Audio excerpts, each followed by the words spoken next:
Lucky. You'd think that I'd have a copy paste for the description for my stream, but alas, I am not that smart.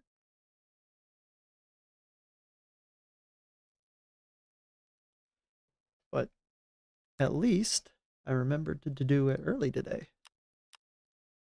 Insane.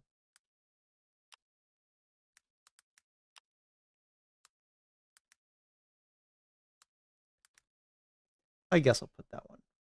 Perfect. All right, we'll wait for people to hop in here, which shouldn't be that long.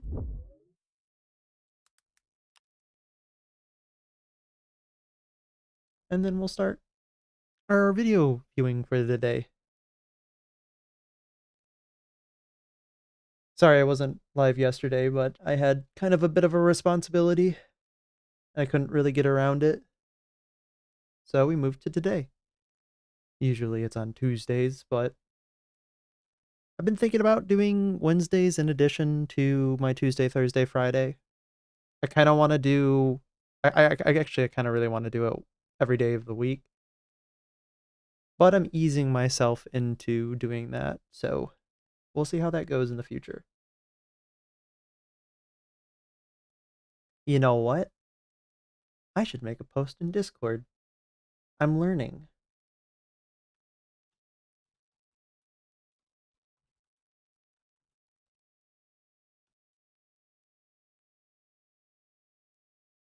See, if I don't do that, that's when everybody doesn't get informed that I'm live on YouTube. Last time when I went live, or maybe a time or two ago, one of my subscribers didn't get informed that I was live, which is unfortunate. But we'll see how it goes. I do want to get a starting soon type of bumper, but I don't know how long that's out, and quite honestly, it's really authentic to me and who I am to just start. I'm always kind of a spur of the moment type of person, so I always have been. So that kind of seems on brand for who I am. But yeah, the world's kind of been interesting lately with Steam going up in smoke, or at least not going up in smoke, Steam getting sued, and Discord kind of killing themselves, which is kind of interesting. And I'm in. Hello, welcome. YouTube kneecapping you early with the sub notification. I'm willing to think that it's probably just an oversight, because I think that it will alert you occasionally, but it doesn't do it all the time. I don't know. It's YouTube, right? They're never like 100% on point.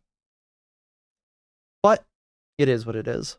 Well, now that we've all filed in, or at least the people who I recognize, let's get started. Which ones are you thinking that we would want to talk about first? Do you want to talk about Discord or Steam? Or if we really, really want to get spicy, do we want to talk about Dom Lemon?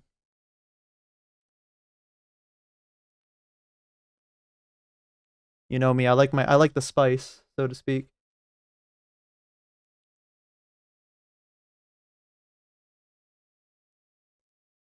Oh yeah, just to give you an idea how my day went yesterday, I had to go sit in a room for 7 hours to be punished for being a net positive taxpayer. And then I ate a $2.50 burger that basically killed my insides. Oh, I had a great day yesterday. It was a great day. It was a day of all time. You want Steam lawsuit? Okay, we got one vote for Steam lawsuit. Steam is easier to digest. All right, well, looks like everybody's in unanimous consent. Steve is getting... That's loud. Sorry, I'm blowing my eardrums out with this one. All right, so this is from Legendary Drops?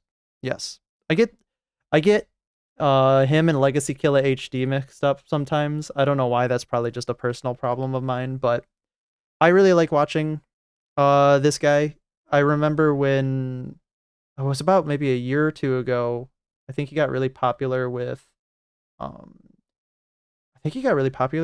videos. Not like about the gameplay, but everything about outside of the game. But I've been watching him a lot, so let's talk about Steam. Let's see what's happening. And like I said, I know they're getting sued in Turkey, I thought, as well. So we'll figure out how that goes. Steam is getting sued, and we're the ones that are paying for it. Doesn't that just sound fantastic? Tell me if this is Don't loud you enough. Love the direction that things are going in right now. Oh yeah, I love it. Video games are being invaded by a bunch of people that don't care about games, don't know anything about them, but will do everything. What do you mean by Steam? What do you mean by it's just now getting invaded by a bunch of people? It's been doing that for the last decade.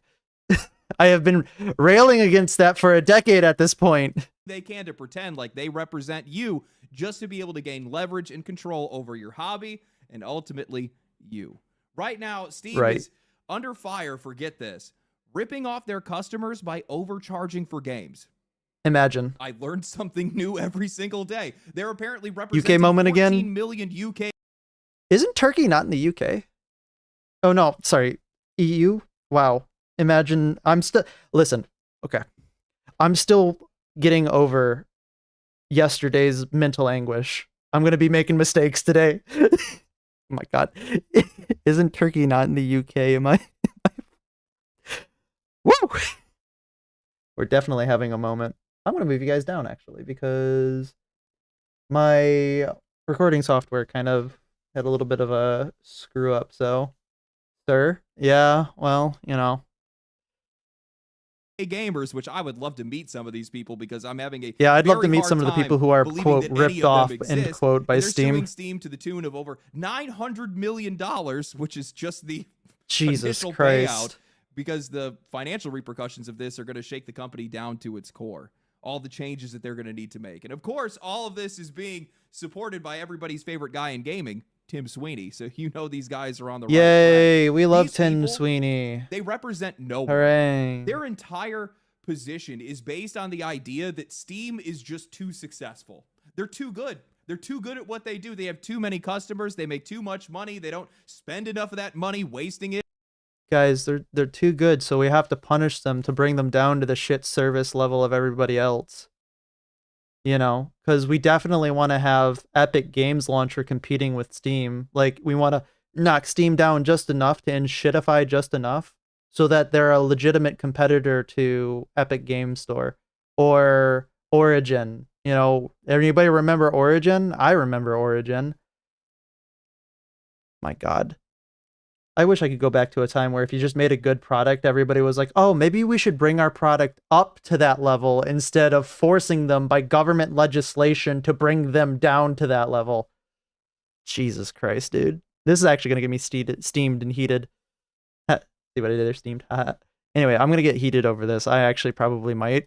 On a bunch of people that they don't need. The company is far too efficient. Essentially, this company is suffering from success. That is what this lawsuit is for. Yeah. And what they want to do is... I've never heard of Origin in my life. Origin is Ubisoft launcher. Or no, it's not. Because you... Wait, is it? Hold up. I must do Origin launcher. It's EA. It's EA's launcher. My bad. I'm sorry. I got them mixed up because they're basically the same launcher that nobody really gives a shit about. Yeah, Origin is it's just another launcher. I think it's basically been phased out. I'm not sure though. I don't know if it's still around.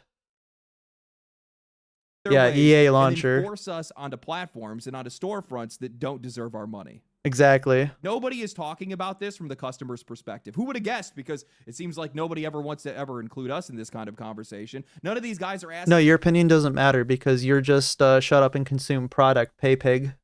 Why people even use Steam. You're a number to them. About how Steam protects their customers. No, they just see this as an opportunity to take down or to attack one of the very few allies that we still have left in this industry. So today... Well, it's because Steam is ran by gamers, for gamers, with the gamer in mind. Imagine how that took over the world. It's almost like they know who their target audience is and they want to, I don't know, have their target audience satisfied with their product. Isn't that just an amazing and phenomenal thought process? I want to talk about why Steam is getting sued, the repercussions of this. Because they can't compete with them. For all the talk of competition, we're the ones that are getting screwed. The answer to that is because they literally can't compete with them, and if they wanted to compete with them, they have to, at force of gun, at force of violence, bring them down to their level.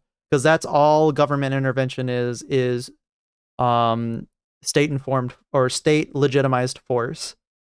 It's insane.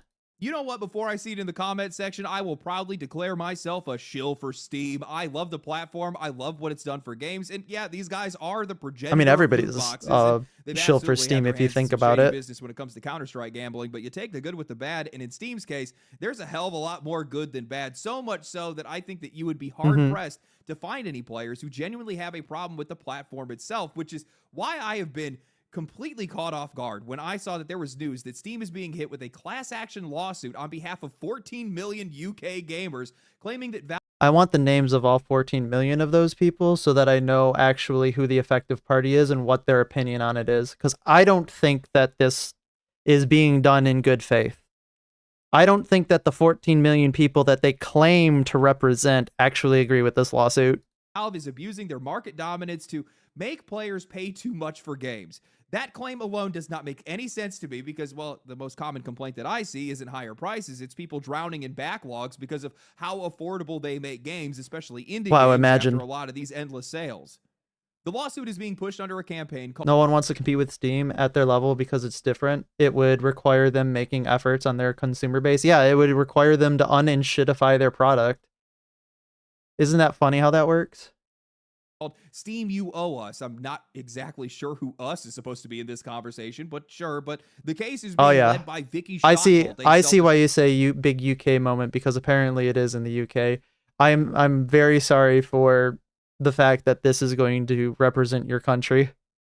Advocate for children's digital rights, and at least for the next week. She was also a key player and on the executive board behind the UK's Online Safety Act, the same legislation that gutted online privacy and freedom of expression. Guys, you know what? Hooray! And games getting censored thanks to Collective Shout. We are absolutely at war with Karens right now. Aaron Klotz of Tom's Hardware reported on the details of Valve's lawsuit, writing, Valve's dominance in the PC gaming market has put it squarely in the sights of a UK activist who thinks that Valve is charging Steam gamers developers too. Is this the resurgence of that one senator? What was that one guy's name? It was oh shoot. Anti-video game senator. What was that guy's name? Joe Lieberman. Is this just like the UK's Joe Lieberman moment?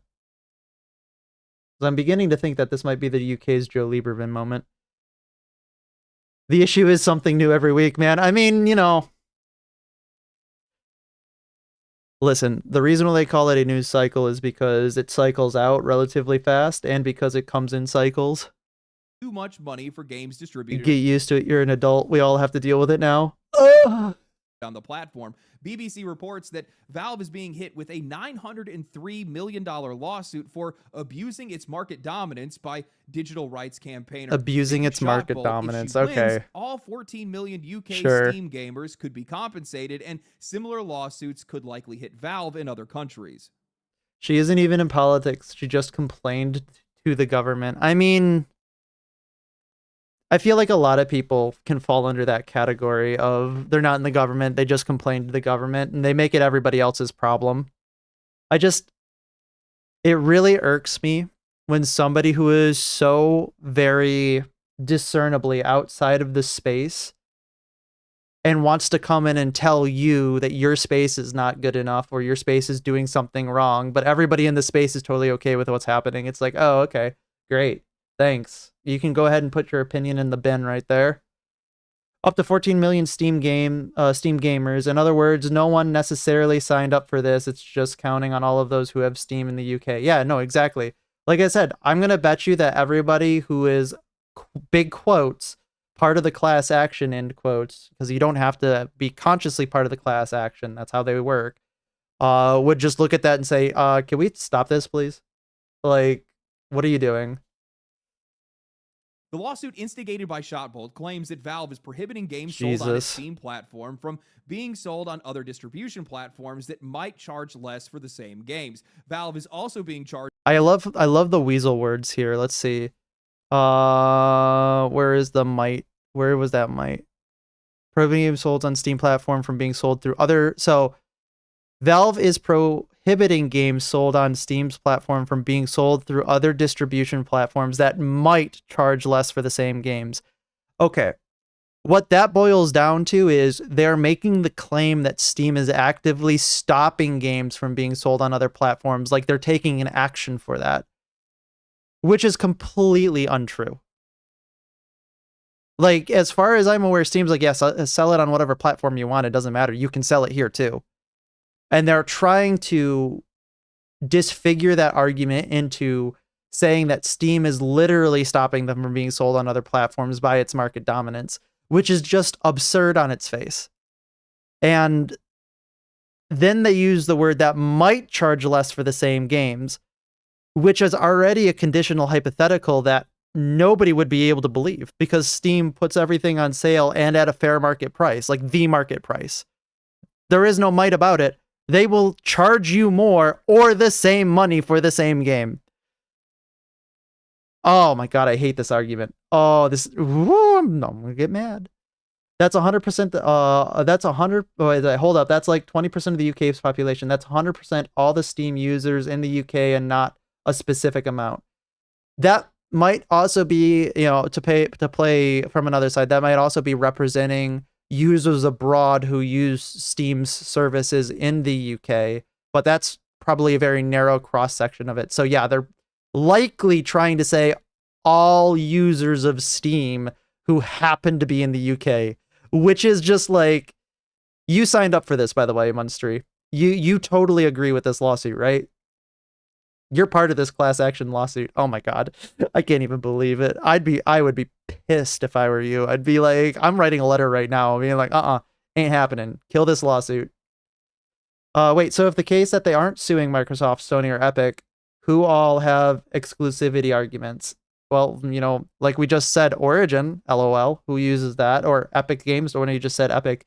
But it's just like Steam, as far as I am aware, has no exclusivity, right? It goes in the opposite direction as far as I am aware. Like, other platforms have exclusivity, but Steam usually gets it as a secondary source.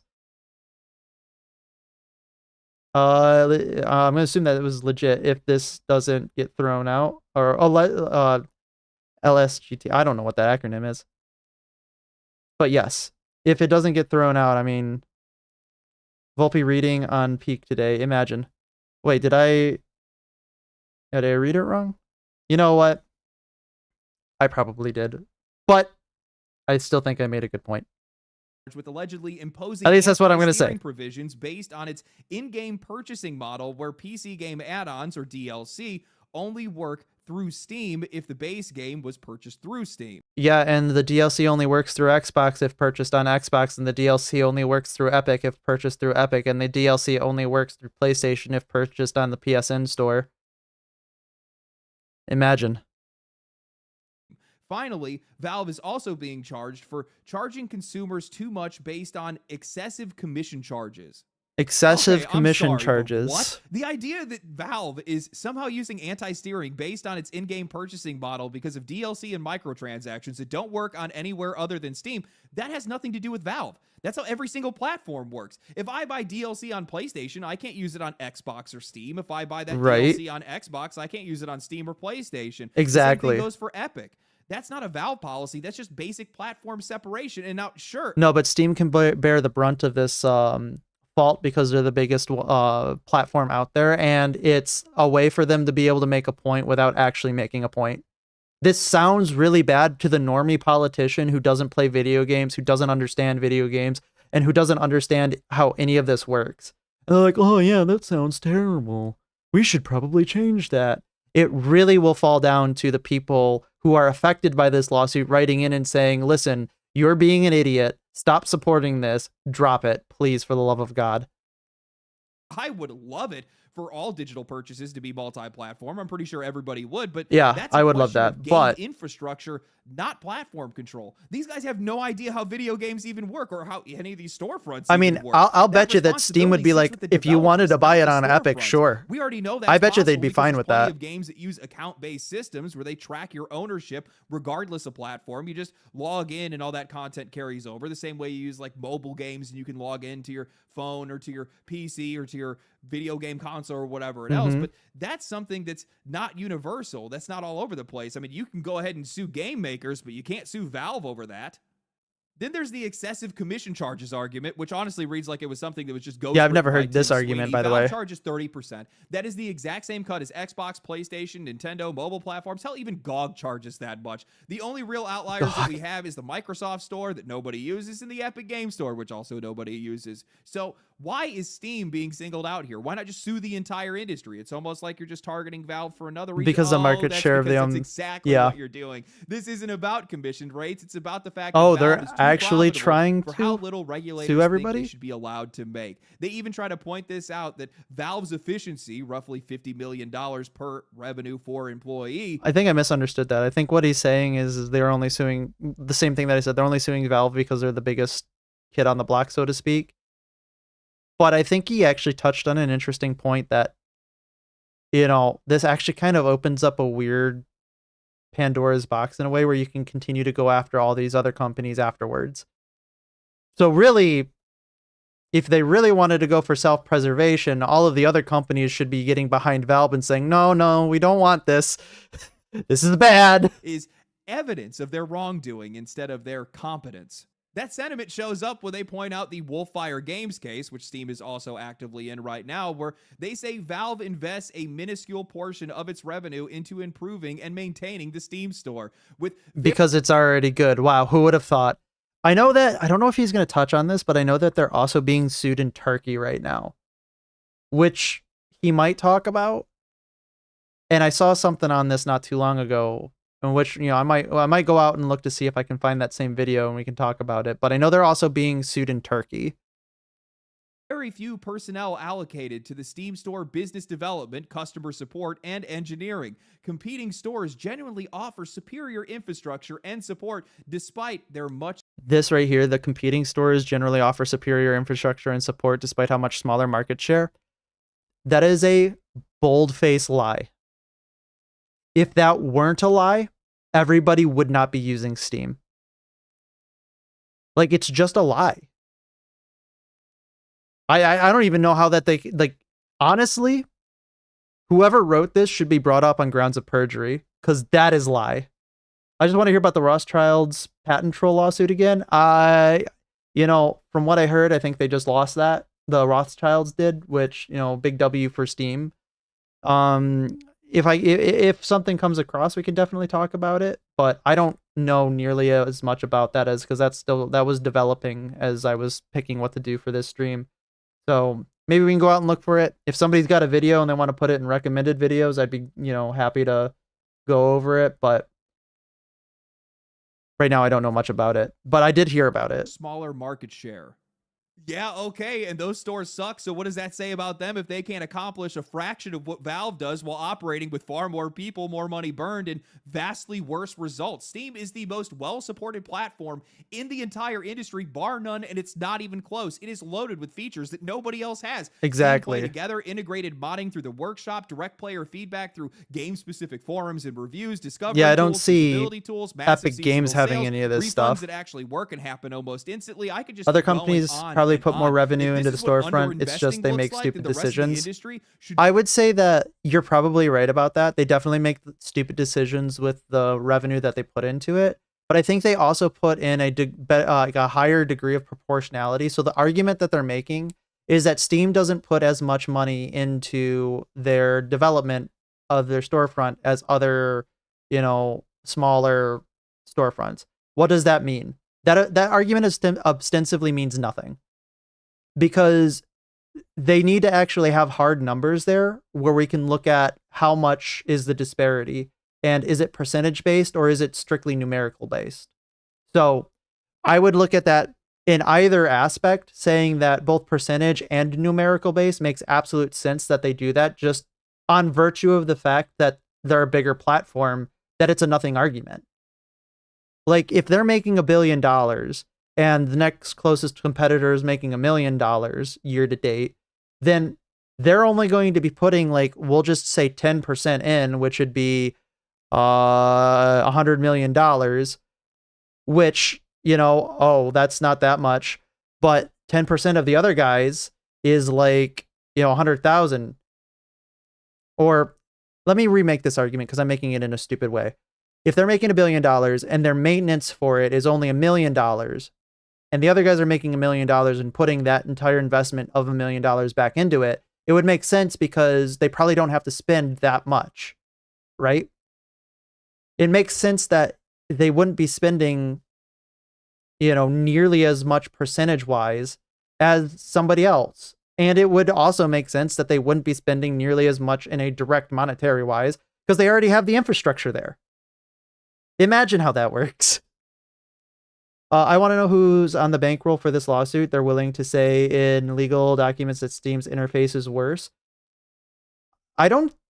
Well, yeah. They said that others have better.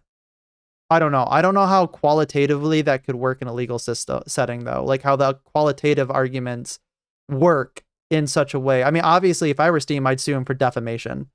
Libel. It's written. That's just completely wrong. Like, whoever it is needs to be held legally accountable because that's just an egregious falsehood. Be absolutely embarrassed. Man, you guys are a bunch of losers. So let me get this straight. Sorry, you're too successful. You're too efficient. You provide too good of a service. And because you're so good at what you do, we need to sue you over it. How is that even a coherent complaint? You did too well. I hope you get you're punished. Watching this video on a boat somewhere right now, which good for you, man. I would stay the hell away from the rest of society too if I was you. But just go ahead and bring up this video in court because it is pretty easy to prove that none of their arguments make any sense. I mean, their key argument is that the commission rates from Steam are inflating game prices inorganically, but that collapses the second that it touches reality. I mean, the first 3 games that pushed prices to $70 back in 2020 was NBA 2K 2021, Demon's Souls Remake, and Black Ops Cold War. None of those games launched on Steam. And here we are now years later. They were all exclusives to PlayStation. Game, but that's Mario Kart World, a Nintendo That's exclusive to Nintendo. Steam is supposedly inflating prices, then why does every single Nintendo and PlayStation exclusive cost $70 by default?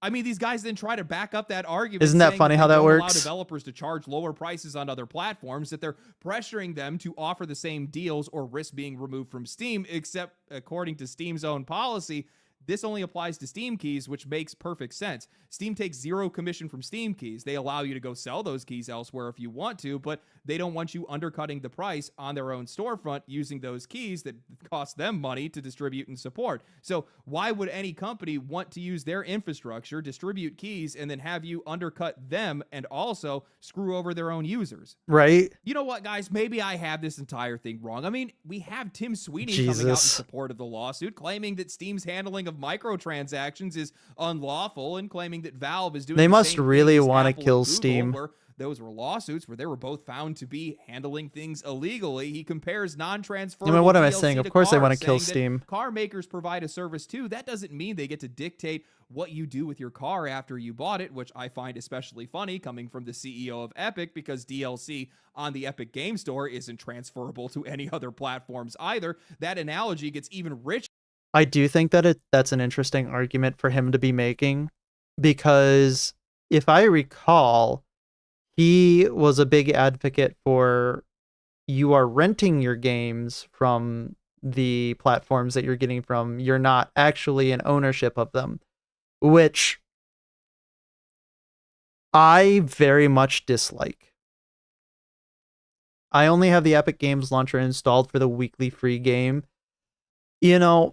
I had the Epic Game Launcher installed 2 PCs ago because I had to in order to run games. As soon as I didn't have to run games through Steam because they had to have the other launcher open, which I thought was just stupid on its face. But ever since I never had to do that and Epic eased up on that, I uninstalled that bitch. I am never going to use the Epic launcher if I can get away with it. I hate that launcher. I hate it so much. It uses so much of my PC's resources. The storefront is dog shit. Everything is just a giant ad to like you. Even when you're in your own library, there are ads as far as I remember. I hate it. I hate that launcher. I hate whoever worked on it. I hate them all. That's hyperbole, but you know, you get the point. I really dislike that launcher. And that's why it's so important to make sure that Steam is preserved, because it is like one of the only user-friendly things out there. And that's why I will fight for it as viciously as I can. We start to remember that Epic also owns Unreal Engine 5, where simply just using the engine means you have to pay them 5% in royalty fees on all revenue, including microtransactions, unless your game sells it on the Epic Store, which then it finally magically disappears. Sweeney leans harder into that Apple and Google comparison, claiming that Steam's rules explicitly steer players and force everyone to pay Valve that 30%, a comparison that immediately falls apart under any scrutiny because Apple and Google own their own operating systems, control the hardware, and were found to actively They don't need to get you to pay commissions stores, because Valve doesn't own being Windows, on there Valve is the doesn't own commission. Linux, though honestly, I do actually kind of wish they owned Microsoft. That would actually make for a far better world, but that's the tell here. This isn't about prices. This isn't about players. This isn't even about the competition. This is about people who couldn't win. So instead, they're just trying to change the rules after they lost. I am so sick and they have Fortnite skins above actual games on the storefront. I don't even want to get started with my antipathy for Fortnite. You're not ready for that power level yet. Tired of people who have no interest in the hobby invading the space and trying to ruin it. First, we had Collective Shout coming in and censoring games, getting them removed from Steam. Then we have the UK coming in with their Online Safety Act, basically destroying people's privacy. And now we have people trying to come in to kill competition. Oh, yeah.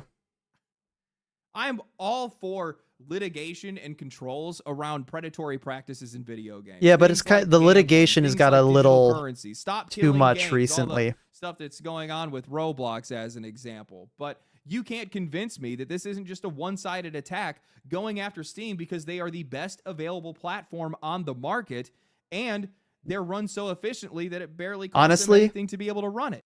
So at the moment, I'd be totally on board with this, but we would probably have to renegotiate it a decade down the line. But right now, the Major League Baseball in the United States is a state-sanctioned monopoly, right? I would be totally okay if we made Steam a state-sanctioned monopoly, like for at least the next decade. Once it starts becoming really bad, okay, now we can talk about it. But right now, I think killing all of the other storefronts is the best solution so that they can make a better storefront. Because if you literally allow them to become a monopoly, then all the other ones have to get better or they don't survive.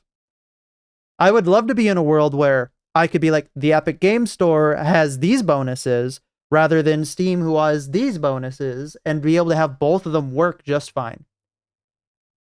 But we don't live in that world because these companies are trying to take law and legislate against them and bring them down to their level, which I hate.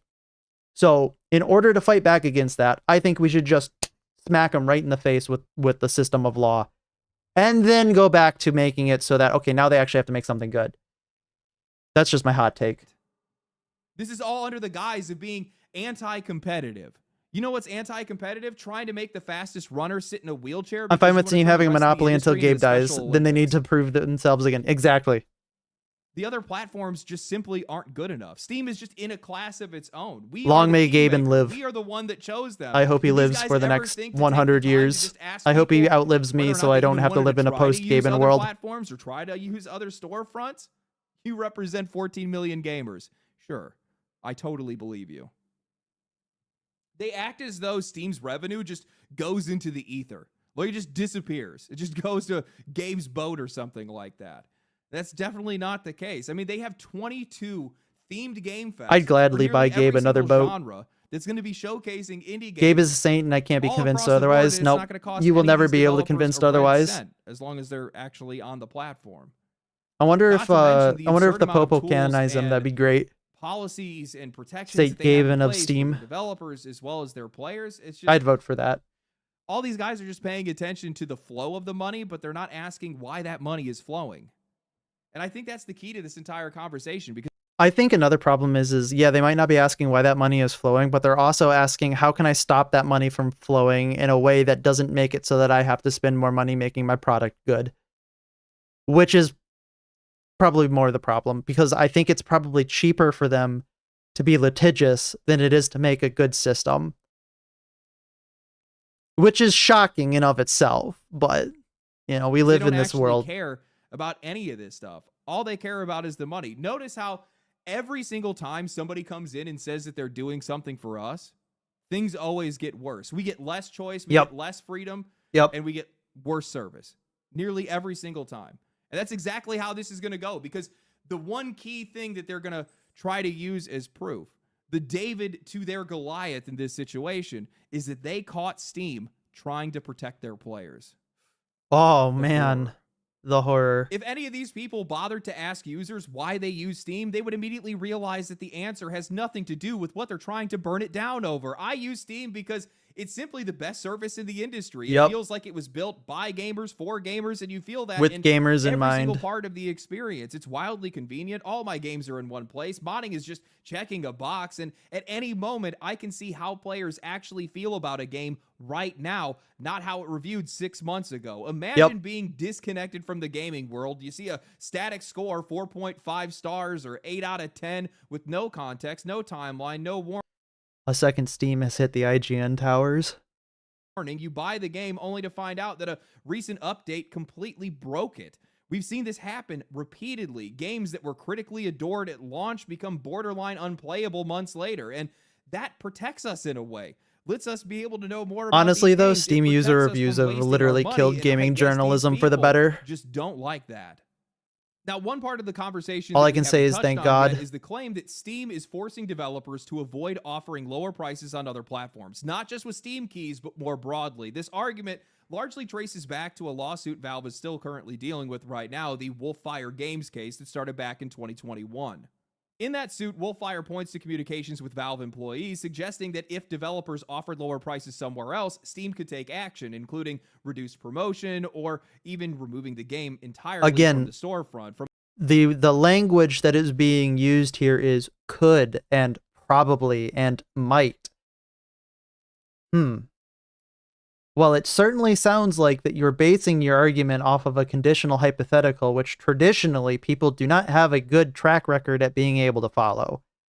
From a legal standpoint, that's getting framed as anti-competitive behavior and in violation of anti-steering rules. Wolfire backs this up with internal emails and direct conversations with Valve, but I want you guys to pay very close attention. It's like you're trying to trick someone.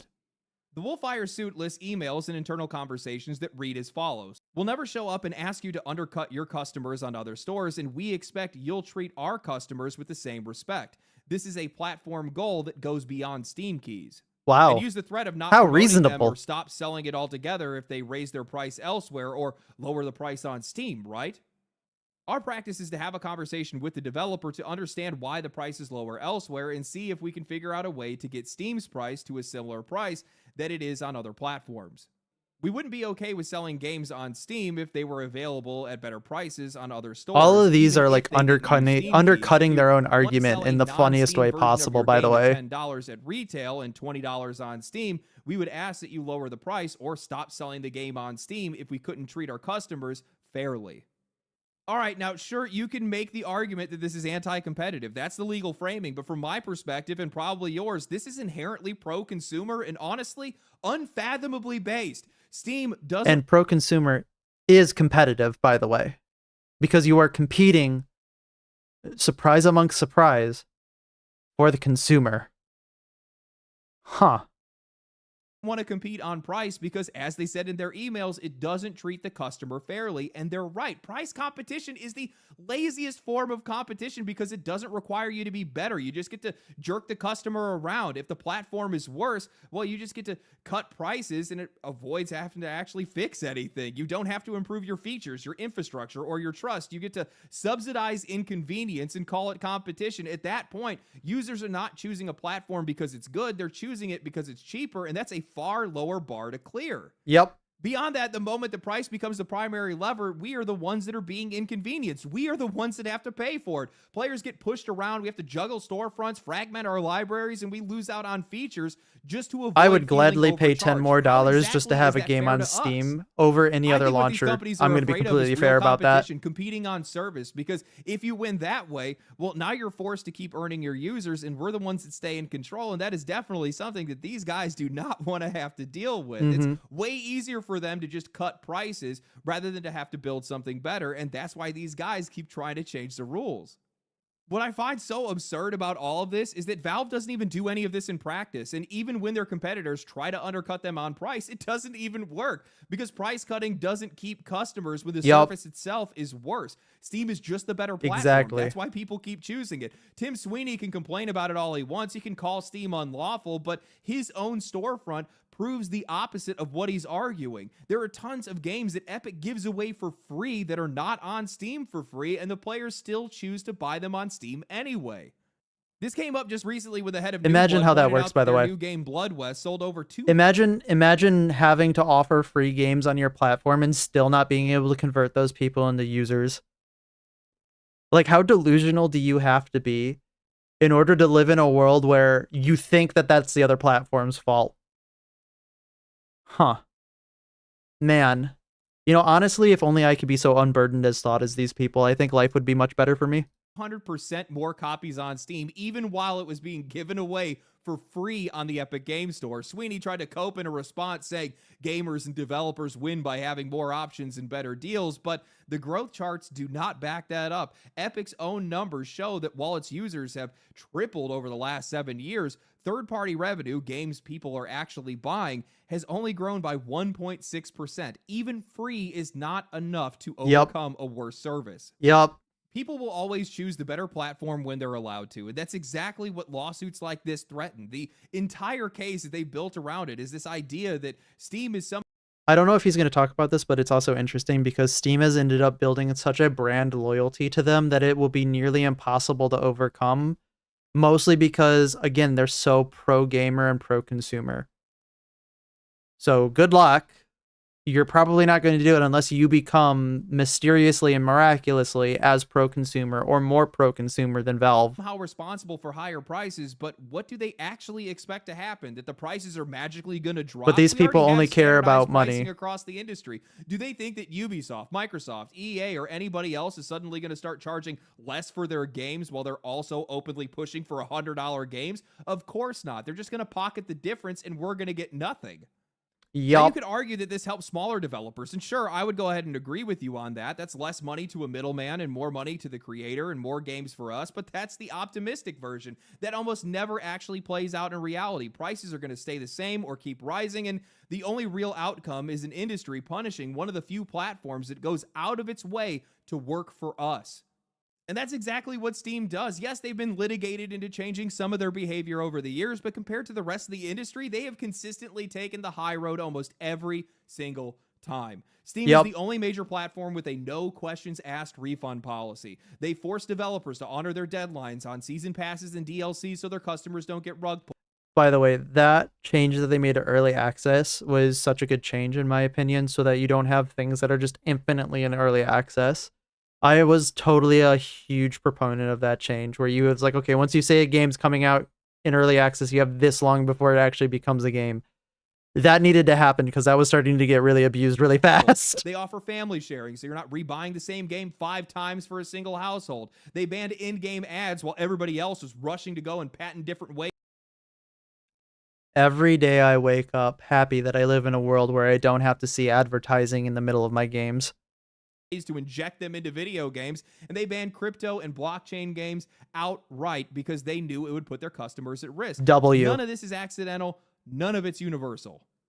Epic Store doesn't protect any of their users from this. They openly criticize Valve for doing so. Epic went all in on crypto. They have no problem with and ads. Look how many people are using Epic. Can take days, and that's assuming that it ever actually gets approved at all. And more recently, Tim Sweeney has argued that players don't even need to know whether or not a game used generative AI, something that Steam explicitly discloses to their users by default. From where I'm standing, Steam builds rules to protect Jesus. their players, and everybody else is just complaining. I honestly that those can't rules are believe that getting this in the guy's way of even being making listened money. to anymore. That's why I believe that this entire thing, whether it's the litigators, Tim Sweeney, the other competitors, all they're trying to do is just use outside forces, use outside litigation to try to regulate their competitor rather than actually trying to compete with them. Legal action and regulation. Flashbacks to the CEO who theorized on paying for reloads. Yeah, it was Ubisoft, I think, right? They don't take the time to think about paying for every bullet that you shoot. Why are they losing? I think these guys default to the idea that Steam must be doing something underhanded. I can believe that somebody out there is sitting there like thrumming their fingers together going, yes, how do we make them pay for every bullet in a game? And I blame Horse Armor. I blame Bethesda. It's their fault. End of discussion. But hopefully, gamers are starting to realize that if they don't purchase these things, they'll stop putting them in games. Isn't that magnificent how that happens? Let the whales have their game if they want it. Then every other game, don't put it in there. Don't buy it. If you buy it, they will make more. It just works. It in fact does. It does work. And it worked. And it will at least be attempted to work in the future. Because it's the only thing that they... Can we not bring up Bethesda? I'm still mourning. Nova, I know that you happen to be a huge fan of Bethesda's world building, or rather Skyrim's world building and the previous Elder Scrolls entries.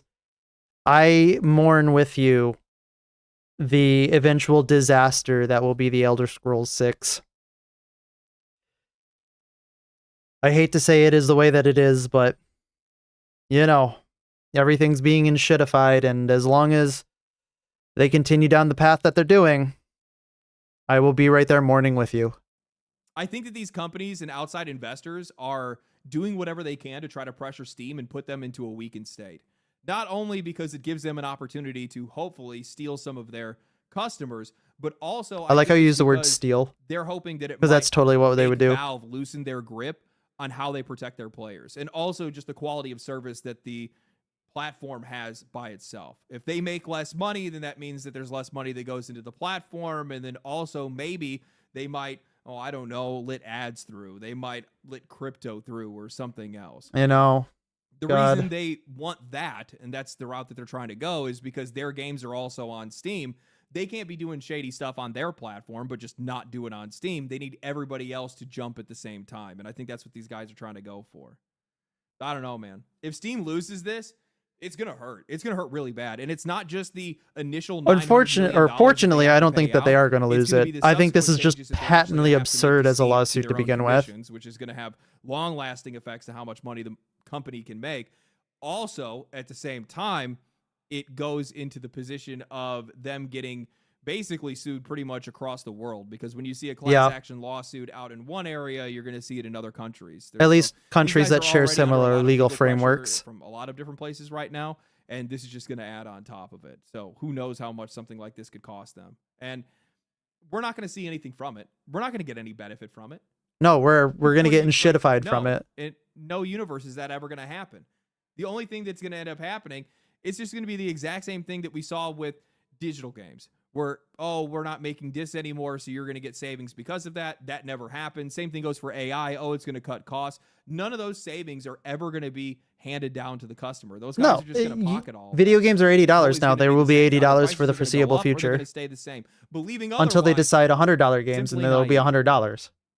Also, the other thing that I'm going to say, and I need to take more time to think about this, but there's also something really gross about having a government wanting to come in and telling Valve how much money they can make, how much commission they're allowed to charge for, especially right. But that's not what's happening. The government is that's not what's happening. The government is being leveraged by people and other interests in order to force them to make less money. That's the real issue, is that government is being utilized by someone on someone else's, so some other corporation's behalf, in order to stop them from making money. It's not the fact that the government can come in and do that. It's the fact that the government is being allowed to be used as a tool of corporate espionage. That's the worst part. In the industry. Seeing as that 30% is not something that is just foreign and it's only Valve that's doing it. No, it's every single company that's doing it. So if you're just focused on Valve and saying that these guys are too profitable, they're just too damn good at what they do, that you need to nerf them specifically, I don't see, one, how that's competitively fair. It's two, not. How you have the right to do that. They don't. I don't like that. They shouldn't, at least. I don't know. But tell me what the worst part is, I think that anyone would have 14 disagreed with the million increase in price of games if it weren't that we already knew it would be worth the cost. I just word saladed that. I have to read that again. The worst part is I don't disagree with the increase. If it weren't that we already knew it wouldn't be worth the cost. Yeah, like, I think that if the quality went up, for sure, people would be okay with it, but the quality has been actively going down, evidenced by literally every AAA release recently has been just categorically terrible. Like, sure, there's been some that have been coming out, or some that have come out that have been like, okay, this is good, but for the most part, they have been categorically awful. Almost categorically meme-worthy, too. I don't know. Like, if ES6 is the next coming of the Lord and Savior, I'd be willing to pay $80 for it. But it's not going to be. And I'm not going to pay $80 for it. Gamers that these guys That's how it works. Representing 14 million gamers. Sound off. Let me hear you in the comment section. Tell me about how much you hate Steam, apparently. Oh, yeah. Hopefully, this doesn't actually go through and these guys just get annihilated in court. That's at least what I'm hoping for. I'm hoping that it does get like ruled patently absurd. Enjoy the video, like the video, share the video, comment, like it. I already said like it. Comment again. Comment like 3 or 4 times. Maybe Boom. more. I'm not really too sure. There, you get a like from me. I like talking about these things. Thank you very much, Legendary Drops. Oh, we'll let him finish. Twitch. I'm getting tired right now. Sorry. I'll catch you guys in the next one. I have a terrible way of doing that. Thank you very much, Legendary Drops. I definitely think that this is something that more people should pay attention to. Mostly because, like, it will impact you, regardless of whether or not you think it will. A price increase after, like, 20 years of static price, I don't think anyone would have been mad about it. We've just had too many quality drops. Yeah, 100%. Like, I know a lot of people aren't okay with a $20 increase, or sorry, amount of money increase just on principle of an increase because video games are a luxury good. But most people who are buying it are like, okay, yeah, I'll pay $20 more if the quality is better or even stays the same. I would make the argument. The quality hasn't even stayed the same is the problem. Like, it has been actively going down, and my hobby has been actively being killed by subversive interests, and it's been making me ashamed to want AAA games. Exactly. Explicitly. AAA games have just been so ruined. That's why indie games are so good. That's why I love indie games, because they don't care. And imagine we have the same interest in making the hobby better. Wow. And it's like I buy them. Isn't that interesting how that works? Anyway, let's figure out what happened with Discord.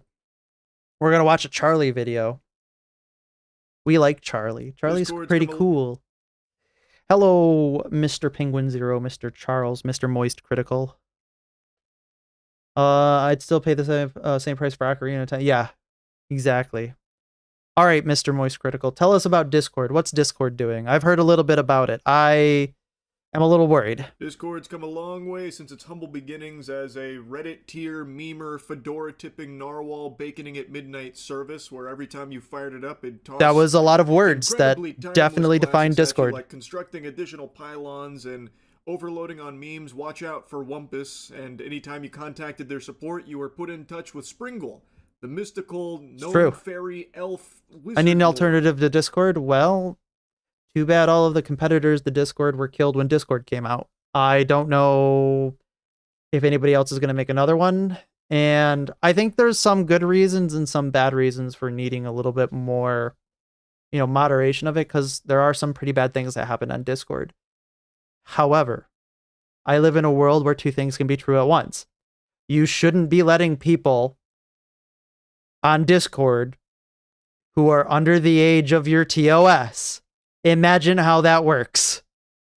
Unfortunately, at this juncture, there's not many that are the same quality. Exactly. Well, I mean, way back in the day, they used to have, I think it was like the Curse Gaming client that was basically the same thing as Discord, but was a little bit shittier. And then Twitch bought it out and it died. Imagine how that worked. Thank you, Twitch. And then Discord came out, and, well, hopefully another good one will come. At least if Discord does go down, it will come because somebody will make it. To do nothing to help you with whatever problem you had. Discord has grown a lot. Yes, it has. Those days, it has been a staple in society for the last couple of years. And just a few hours ago, they put out an announcement about some big upcoming changes to Discord that they may as well have just announced they're shutting down. Like, that would have been more positively received. It was than what bad. We actually got here. It was really bad. This is despicable. Discord has announced that all accounts will be age restricted by default unless you verify your age via face scan or ID. What a terribly unforced error. I don't know how CurseForge and Twitch have survived this long. Because they've been forced to survive by interests behind it. Like, the only reason that they exist is because people continue to try to make it exist. That's really the only way that they've survived. I mean, there's a certain nobility to that, to the people who are so on fire for a platform, or even making money still off the platform. But you're right. They probably should have died a long time ago if we truly had a competitive marketplace. But getting back to this, personally, I have a vested interest in this because, I am a VTuber, or at least I want to get a model, and I'm trying to make steps in that direction. I don't want, the entire point is, I don't want to break verisimilitude and have to show my face on Discord. I think that this is a terrible play by them. I don't want to have to give my ID to Discord, especially in the event that they literally just got hacked a couple of months ago and everything leaked. It's like, oh, well, that's wonderful. Granted, that's only if, like, you put stuff on there for, like, Nitro and stuff, or, like, your payment information. So if you did, be careful, because Discord has had a very bad track record with managing those things. But, I don't want to be doxxed by Discord. I don't think anybody wants to be doxxed by Discord, but you're opening up the door to that. Like, this is so dumb. Like, these people just don't understand, like, what their platform is used for, which is saying something, because how did you get there? There's also a lot more terrible things here, but that's by far the biggest. Discord, by the way, is like the least trustworthy place to be giving your data to.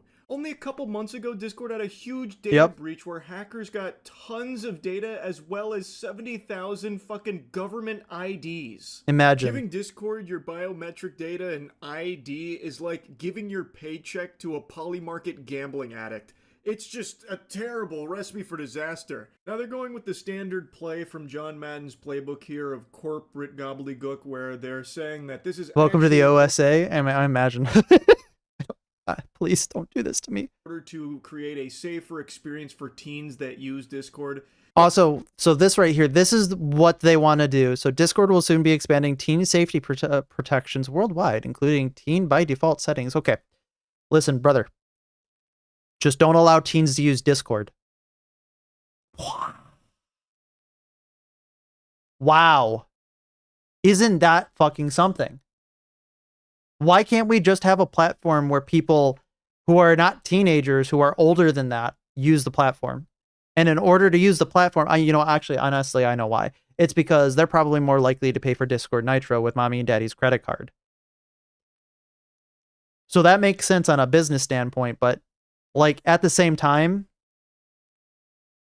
kind of seems really scummy to let them use it. Well, obviously, Discord has had a history of horrible things that have happened to children. Yes, they have. Used their service, This, which is why you should just ban them. Or form is the actual impetus for why they're implementing these changes to harvest your data. They then also have a mention in that tweet there that they're starting a council for U.S. teens aged 13 to 17 to apply to be a part of this board that's supposed they made a book about that. It's called Lord of the Flies. It didn't really work out well for them. Supposed to better help steer Discord in a direction that's safer for children. Older teens are a lot of Discord's user base, to be fair. Exactly. But that's what I'm trying to say. Like, you shouldn't allow them if you can't moderate for them. You shouldn't be punishing everybody for the fact that you can't, like, you refuse. Like, it's not even that they don't moderate. It's that they refuse to take moderation issues seriously. Like, I don't know if you're aware of, like, all the stuff that's been happening in the Roblox community. Like, I don't play Roblox. I'm not in that community, but I catch a lot of videos on my personal YouTube about, how bad it is. They choose not to moderate Discord for all of the terrible things that are happening, probably because it would cost a lot of money for them to bring out actually real and good moderation tools, which is just ridiculous on its face. So if you're not going to moderate for a group of people, then just don't let them use the platform. It's that simple. Also, making them users before the age of 18 makes them more likely to continue using it through the years. Yeah, that's very true. That's why Facebook got popular and then fell off once other popular social medias for teenagers showed up. Sure. I am very aware of the Roblox situation. It's disgusting, isn't it? I hate what's been happening there. Hashtag justice for Ruben Sim, I think it is. I really hope that they can figure it out. But again, I think the reason why they don't do it is because they make a lot of money off of all of it, and they don't necessarily care who gets hurt along the way as long as there's a dollar to be made, which is disgusting.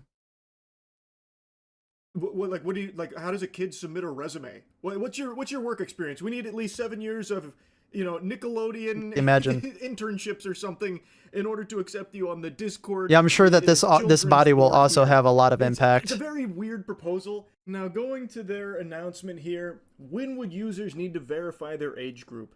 Users are only prompted to... I also heard that it's going to be based on an algorithm that's going to pick out behaviors of the user and then flag them as a possible teen or an adult, which still is ridiculous. Like, why are you investing money into this? Just ban everybody who has a year underneath, or a year underneath your TOS.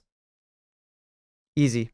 Then obviously people are going to lie. Well, you can't be held liable for that because they lied about their age. Sure. Verify their age group when they attempt to access certain age-restricted content, settings, or features. After completing age assurance, users won't be asked to verify again for future age-restricted actions. A user may be prompted to verify their age group if they attempt to unblur media flagged by our sensitive content filters. I think they're all doing this so that they can't be held liable sensitivity content as well. Filter settings to show sensitive content. Because I think they're probably in deep shit with a lot of age-restricted channels and servers, excess things that have been happening. I could see a government agency wanting to come after them. In bold at the very bottom, importantly, this does not mean everyone will need to confirm their age just to use Discord. Not yet, at least. I'm sure that's right around the corner. That, and they're also using this as an excuse to get metadata from people, which they'll just turn around and sell, which, again, I don't want to be angry today, but I'm getting progressively more angry the longer I talk about it. They knew that they would catch a really sets me off the wall. Fucking poop from this for all of their users, because nobody wants to just be willy-nilly giving all of their data, their fucking face scan, ID, and everything to Discord. Of all companies, a company that literally I don't want to give it to any company. Massive data breach, by the way. Many people can use Discord exactly as they do today without ever being asked to confirm their age. Now, here's the default safety settings that if you attempt to alter, you will then most likely be prompted to fork over your data, whether that's an ID or a face scan.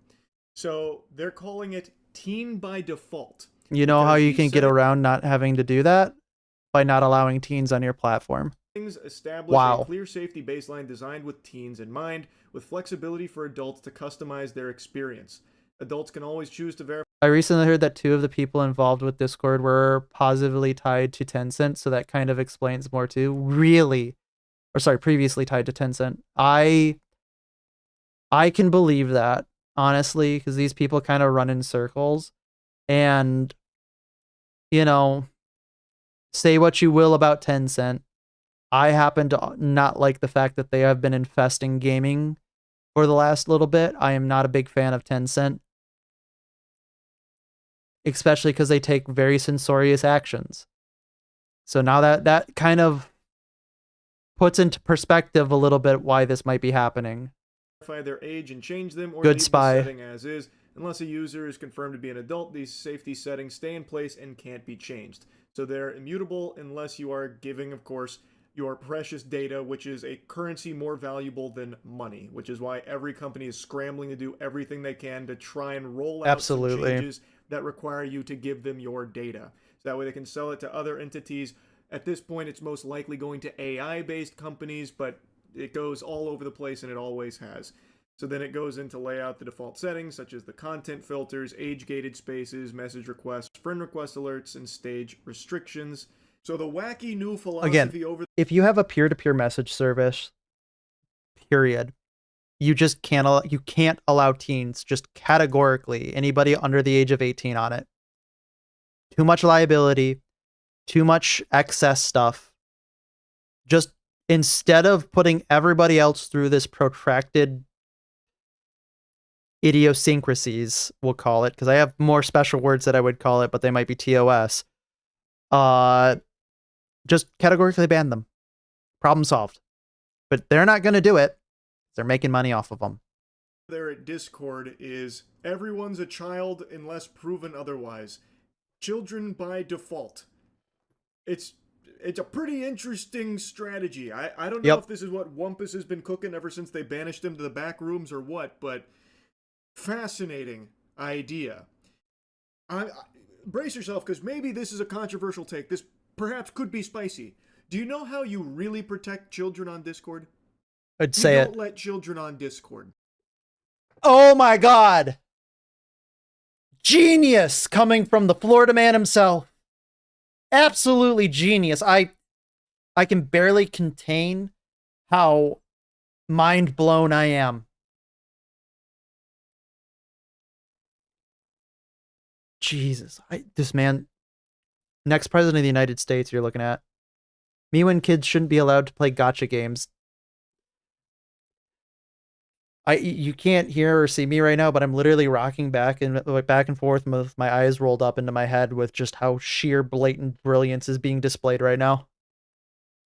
This is going to tie into something I was just yapping about a couple days ago, and it's something I've said numerous times over the years, but we are in an era where parents do not want to be parents. They would much rather just plop their kids in front of an iPad or... this is the real problem, by the way. I have seen firsthand some of the ills of my generation's parenting style. Whether that be through social media or through personal anecdote. But there are definitely some parents out there. Obviously, it's not everybody, because I know some very good parents. But there are some parents out there that are just terrible. They just don't care.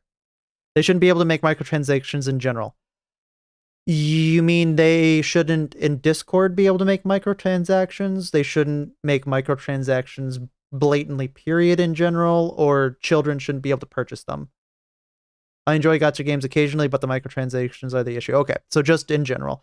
I think that you're right in most contexts. I think that when you make a microtransaction, you should only make a microtransaction to purchase something. It shouldn't be a microtransaction to have the attempt at purchasing something. That's where you start getting into the point where I'm like, that's unethical. Because you don't really know what the percentages are, even if they're quote unquote published.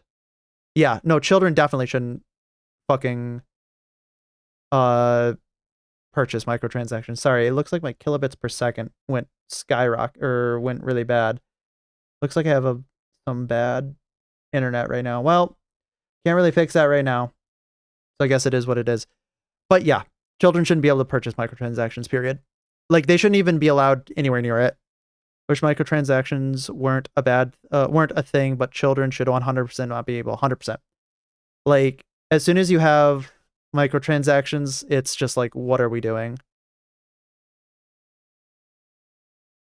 Yeah, it looks like my internet's kind of messing up a little bit, but we'll see where we go. If I end up cutting out, just scream at me in the chat, and we'll figure it out. Computer and let the internet raise their kids for them, and just let them have completely unmonitored, unfiltered, unlimited access. That's going to have huge problems down the way, by the way. World Wide Web.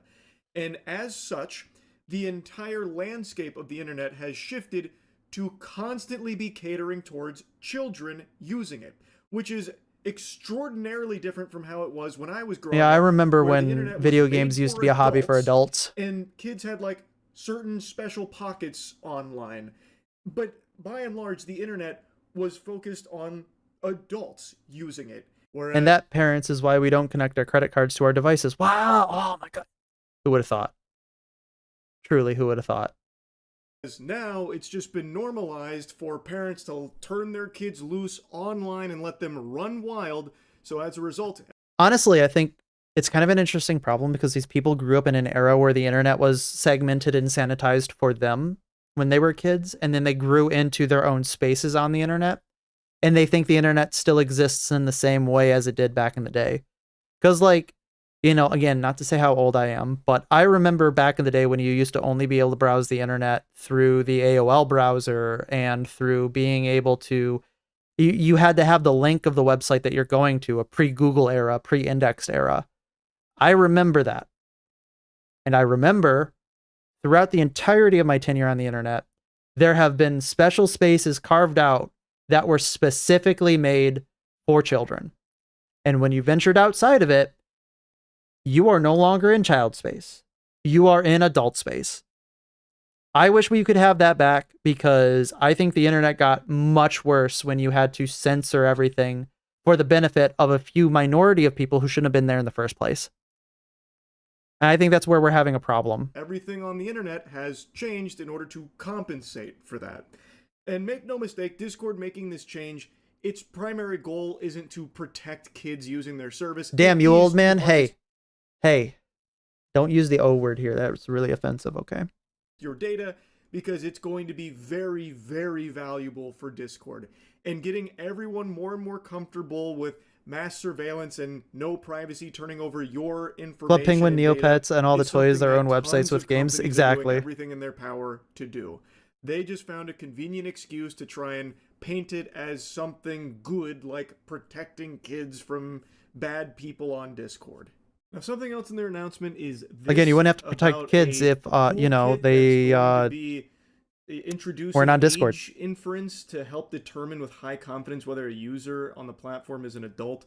So from the way they describe it, it seems like it's going to be this tool that's monitoring your activity to find patterns of your usage and make an estimation of your age based on what you engage in on Discord. Which is already probably going to be confused on exactly a bunch of false positives. Is, but from the sound of things, it is something that's running in the background that monitors user behavior. So if you're someone that's frequenting tax channels on Discord in order to help with your taxes, it would likely view that behavior as likely an adult using the account. So then it would just internally have you as an adult account. I still wouldn't trust it to complete an explicit age verification flow, like if I'm understanding this correctly.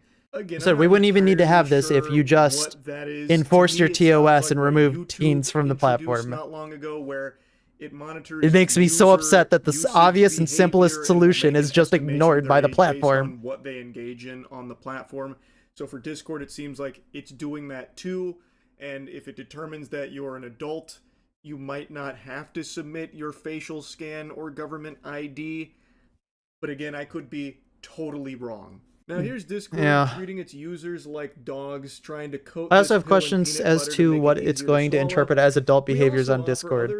Yeah, that's definitely a good question. Again, that's why I think there's going to be a lot of false positives. Data use and maximize user control.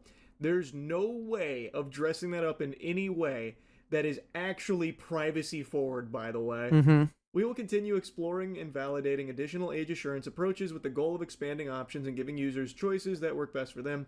After completing a chosen method, users will receive confirmation via direct message from our official Discord account.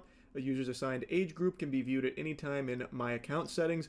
Users can also go to My Account settings to appeal by retrying the process. We currently only prompt users to age. I am at a loss of words at how dumb some people can be in decision-making processes at Discord. Safety settings. We do not send emails or text messages. Detached is probably the right word for it. They are detached from reality. Key privacy protections. On-device processing. Video selfies for facial age estimation never leave a user's device. Quick bullshit. As soon as it's out there in the ether, they're gone. Everybody has access to it. In most cases, do anime gifs count as a teenager or adult? What about talking about pop culture, slang? That's also hyper-contextual. That's exactly. Usually it's like real quick. Like I'm talking. Are we going back a year, 2 years, 5 years of usage on Discord? Users complete the process once, and their Discord experience adapts to their verified age group. Users may be asked to use multiple methods only when more information is needed to assign an age group. Fuck Jesus. Private status. A user's age verification status is only available to that user and cannot be seen by others. Yeah, bullshit. We're intentional about selecting and working with age assurance. Lots of things on Discord are private, but I know that there's ways to get around those privacy filters because lots of hackers have done it, as evidenced by the massive hack that happened not too long ago, and the fact that mods exist for Discord. Don't do it, it's against TOS, but they exist. That's not actually why they're making this big pivot here at all. It's just in this race that every company on the planet is engaged in to collect as much data as possible and get people as comfortable as possible with just giving their data willingly. So that way they can just harvest. They're always watching you. No hiccups. Ready to sell your data at a moment's notice. A good change, and it is not something that anyone should be looking forward to. Do I think it's actually going to kill Discord? No. I don't think so. I know a lot of people are saying that this is... I think Charlie's right about this, by the way. I think, like, people have been too used to Discord's convenience, and I think that it's likely that they will not give up Discord outright. I think one of the issues is that there is no alternative, obviously, but it's such a useful platform that giving it up almost seems impossible at the moment. However, once a new platform comes through that's better than Discord or even comparable to Discord that doesn't do this shit, everybody's going to migrate over there. It's going to be instantaneous. The end of Discord, and even me with the title RIP Discord, I don't actually think it's going to sink them. I think people are just going to shrug their shoulders and just fork over the data in order to keep using the platform that they've because they have no alternative become accustomed to. I don't believe people ever really have a huge willingness to switch off of things that they become used to. There's endless examples to pull from, even like in gaming. People have set games that to wrap it all back to the beginning of this video, like, you know, Twitch. Around with playing a new game in the same genre, but typically always go back to the one that they've just spent the most time with.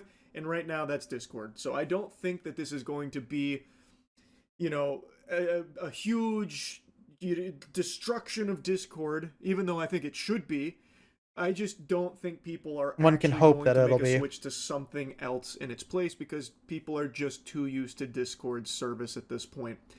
But I guess we'll see. I could be entirely wrong. Skype, for example. Skype, by all definitions, was too big to fail. I remember Skype. They were the top dog until Discord. One of the first things I removed from this PC Discord once I got it. Superior service to Skype, and Skype ate shit for it. It never adapted, it never changed, and it died. So who knows? Maybe I'm entirely wrong, and something will pop up now that Discord is in a really rough spot, lost their footing here. Maybe something else will come and take its place, and people will flock to that instead, so that way they don't have to play ball with these kind of new changes. We'll see. I'm just not super optimistic about that happening, but I'd love to be wrong about it. Anyway, that's really about it. See ya. See ya. Bruh, I already watched this one. Thank you, Mr. Penguin Zero, Mr. Charlie. We really don't like the direction that Discord's going in, by the way. Like I said, I think that there's going to be a lot of more adverse externalities than they'd like to admit that there will be. So I'm hoping that, you know, it doesn't happen. Oh my god. Guys, I'm being advertised to myself. That's huge! Guys, we're huge right now. Sorry, I got distracted. Back to Charles. Yes, I definitely think he's right about this, especially in the fact that people aren't going to adopt a new platform because there is, in fact, no platform that can take the place of Discord. But, you know, one can hope. All right. Who's ready for a funny video? Let's stop talking about dour topics for a second. Let's talk about funny videos. I love Fleekazoid. Fleekazoid is really funny. His editing style is great. And so I'm going to share my love of Fleekazoid with you today. Are you ready? You want to know the second definition of insanity? Yes. Getting the car guys Ubisoft. To make a Fable game. Xbox, did you really have to put your token Brits on the job? Playground has never made a real... Uh-oh. This is targeted at Munstery again. I'm so sorry. I didn't mean to be targeting you twice in one day. Game before. They make interactive Honda commercials. Oh, the Jesus. most Fable thing about this game is them lying to us. But rest assured, the developers wanted to remain faithful to the originals, which is why they removed the way Fable looks, the way Fable plays, Fable's RPG mechanics, and much, much more. But other than that, yeah. Isn't it funny how they always say that they want to be faithful to something, and everybody who says that the loudest always ends up being the least faithful recreation of anything ever? Man, I love being lied to. It's like a pastime of mine. Yeah, it looks like a great Fable. It's all Munstery's fault. Psych! Hang on, I got one more. I just gotta find it. Psych! There is a special place in hell for the person that Jesus. put office-style cutaways into my Fable franchise. Oh, Jesus Christ. Why are we doing that? Like, I know, sure, there's people out there who really like The Office, but like, bro, it's a video game. It's a completely different medium. Why are you doing this? Like, you're inserting cutscenes into my cutscenes now. I'd rather just play the fucking game. Who even asked for these? Exactly. Who asked for this? Oh. This means you guys are going to make me watch cutscenes. More specifically, make me watch cutscenes where I gotta look at these fucking things. Oh, Jesus. Why you guys make games without any people. This game might not... What an image. This is what video games are going to be in a decade, by the way. Hi, welcome to Fable. Here's your McDonald's advertisement. Please, for the love of God. If this ever happens, I'm going to go absolutely ballistic. These fucking things. I see why you guys make games without any people. This game might not have cars, but it has people that look like they got run over by cars. Jesus. It takes a lot of work to make something this fucked up. Oh, Jesus Christ. Tech limitations either. We've had scan-in text since Far Cry 3 with VOZ. Fourth wall breaks only work when they're built into the game from the ground up. Well, yeah, like, the game has to be an entire, like, shitpost in order for it to work. I totally agree. I mean, that's the same thing for, like, even shows on television, right? Like, the show has to be built with the framework of it being a comedy, I would think. Or it needs to be incredibly aware. The hell out of me when I saw him in Better Call Saul. And these people are not skilled enough to be able to pull it off. Like, they are, like, I'm not saying like the development studio. I'm saying like generally in the AAA space, these people, like, they are not skilled enough to be able to pull a, you know, a meta game essentially off. You want a meta game? Go to the indie circuit. That simple. Miss a freckle on that scan. Now go to scan in a big budget actor. It works in horror games, but rarely in anything else. Yep. Got a 12-inch schlong now. It's like the McDonald's ice cream machine. Anytime a pretty woman shows up, it's broken and they gotta redraw it from memory. Oh. Don't we just love that, by the way? DDLC, my beloved. Oh, the guy from The Watch gets scanned in 1 for 1, but as soon as it comes to the main character, enshittified. So enshittified, they delayed the game a year and came back with... It is weird that when you have, like, a male actor in video games, they seem to come out just perfectly, but when you have a female actor in video games, they kind of come out in such a way that makes you kind of squint and go, is that really them? Just odd how that always seems to go in one direction. A character creator. They're gonna do some Hogwarts Legacy shit where you can only customize the head. Listen to this. You'll be able to pick from a range of different character heads. Hair, skin tone, tattoos, and scars. So the hero you play That's also funny. represents You only get to That's customize totally its fair. head. You can be whatever you want to be as long as you want to be a femboy. And let's for a second say that you can't be beef testosterone That's an image. himself. You still gotta walk around like the sassy, independent woman you are. Those hips don't lie. Shake that money maker. Oh my God, dude. Blue Sky users are claiming this is how men walk. I don't doubt this is how they walk. They are. Thank you, Blue Sky, for your intelligent opinion. Obviously designed the game to be played as that chick from the first trailer, and they bolted on a character creator after the game got backlash, just like Saints Row. I rest my case and I shake my ass. Who the hell walks like that? I love throwing it back. This is the first time the Forza guys have had combat in one of their games, and you can tell. We had a unique combat system before. Now, it looks like an impactless knockoff of Gotham Knights. Yeah, this just looks terrible. Like, it doesn't even look like it's fun. It looks like it's combat in service of a game rather than the game actually having its own unique combat system.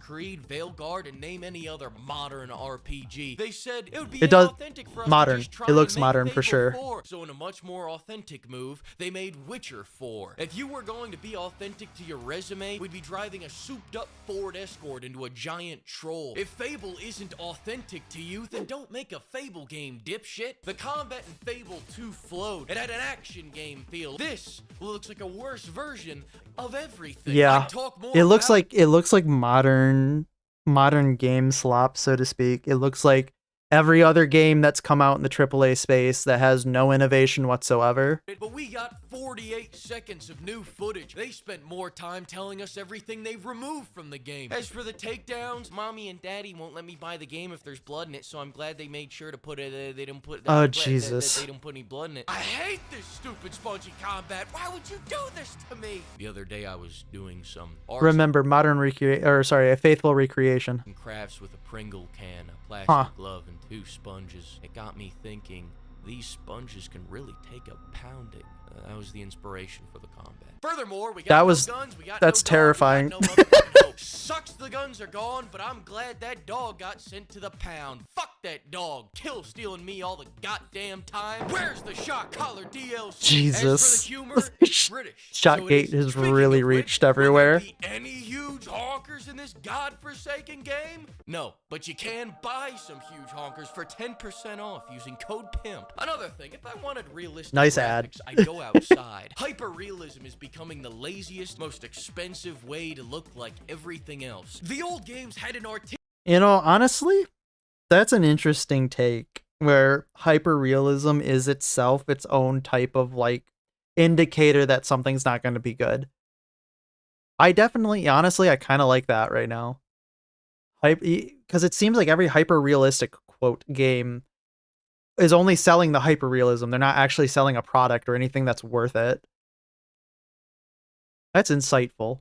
I never thought that I'd get insight from Fleekazoid. Thank you, Fleekazoid. Like, you're not gonna believe this. It felt like you were playing a Fable. The whole strategy Oh my- behind realistic What? graphics is pissing God rays into your eyes and hoping you forget your computer can't run this game. I like how they built on the Oh, landlord Jesus. mechanics. I like that killing the guy from the watch lowers property values. But I gotta say, the most interesting feature is all the gigantic cocks flying all over the Oh, place. no. That's right, they pulled a Cyberpunk 2077. We got a bunch of floppy cocks slapping you in the face. Good luck, reactors. Look at it flop around. My Oh no, we're getting banned, guys. That's a big now, the cock. one question on everybody's minds is... Water why textures do are a there red no flag? rules? Absolutely. You know, I'm wondering that myself. In Nobody- other news, for seemingly Nobody cares about water if it's good water. Everybody cares if the game's good. no reason, the game has lost all... The minute they care, you guys were talking about Doki Doki Literature Club for a little bit. The minute, so I missed this. The minute they care about textures and physics is the minute that I assume they didn't put money into the rest of the game. Exactly. The only game that really did that kind of like had a reason to do that was Helldivers 2, and you know that was a good product. But they weren't made on Unreal Engine; they were made in an in-house engine, which is why it feels different than everything else because they actually cared about their game. reason and accountability overnight. The original devs understood this perfectly, but for some reason, I can't put my finger on it, these new devs just can't get their heads around. You know, We all can't put our finger on it. There's something different here, but I just can't figure it out. One of the quotes from the devs was, "There's no objective good, there's no objective evil." It's probably this statement right here. There's no objective good, no objective evil. Really? Huh, isn't that funny how that works out? Being open about how all your choices don't matter. Apparently, morality isn't black and white, it's gray. So quick question, they also didn't advertise the realism and textures as a selling point exactly, but they did for the realistic cinematic explosions though. Depends on the village. Additionally, you can't become Hellboy and you can't hit the performance enhancing potions until you're built like Sam Solik. Can I at least eat my way into Meal Team 6? Back Oh in the Jesus. day, anytime I ate What an something edited photo. Is that coming back? They stopped me in the middle of a boss fight to call me a fat fuck. They gave me the title of Salad Dodger. Are you gonna bring that back, Playground? Playground. Nope. In Fable 2, if I'm a man and I wear a dress, everyone around me will point and laugh. Can I count on that making a return? I'll tell you Nope. what isn't coming back.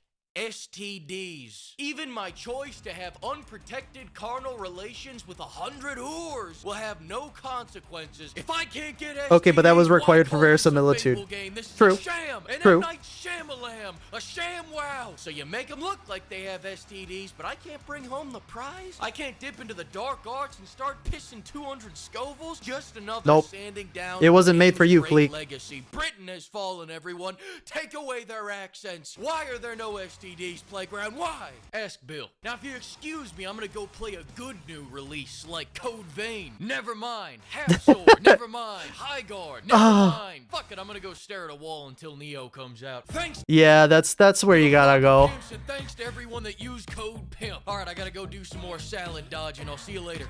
Send much more. Send much more. Send much more. Send much more. Thank you, Fleek. Discord's come along. Thank you, Fleek. I hope that was a good palate cleanser. And now we're gonna get into a pretty heady one. And this will be the last one, and we'll see where this goes. But it is from Sydney Watson. I like watching Sydney Watson. She's pretty good in my opinion. I think she's got a pretty decent opinion to at least listen to. I think it's pretty palatable. And I know that UK viewers probably don't know much about what's been going on in the sense of Don Lemon, but he's recently been in a little bit of hot water with some of the activities that he's participated in. So let's see if Don Lemon is going to prison. Nobody. Which I think he probably won't, but Nobody's above the law. You heard what some of the folks said in there, that this is... So a little bit of context. He was embedded with a group of protesters who went into a church and disrupted the church services. So with that context, he was trying to say that he wasn't part of the protest, but the protesters came out and said that he was in fact part of the protest, and he's being hit with a specific law that states you're not allowed to go onto church grounds to protest. Unless invited. They shouldn't be there, and they shouldn't be uncomfortable, and this is our house and whatever. That's what protesting is about, is to make people uncomfortable. Nobody is above the law, Lemony boy, or so I'm told.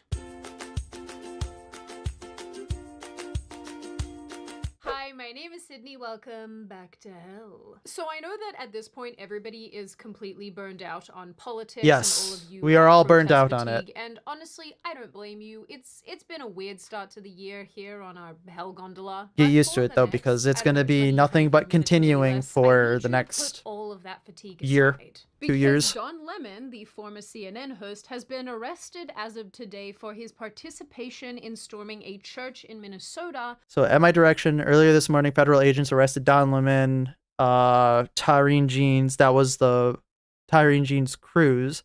That was the woman who invited him, I think.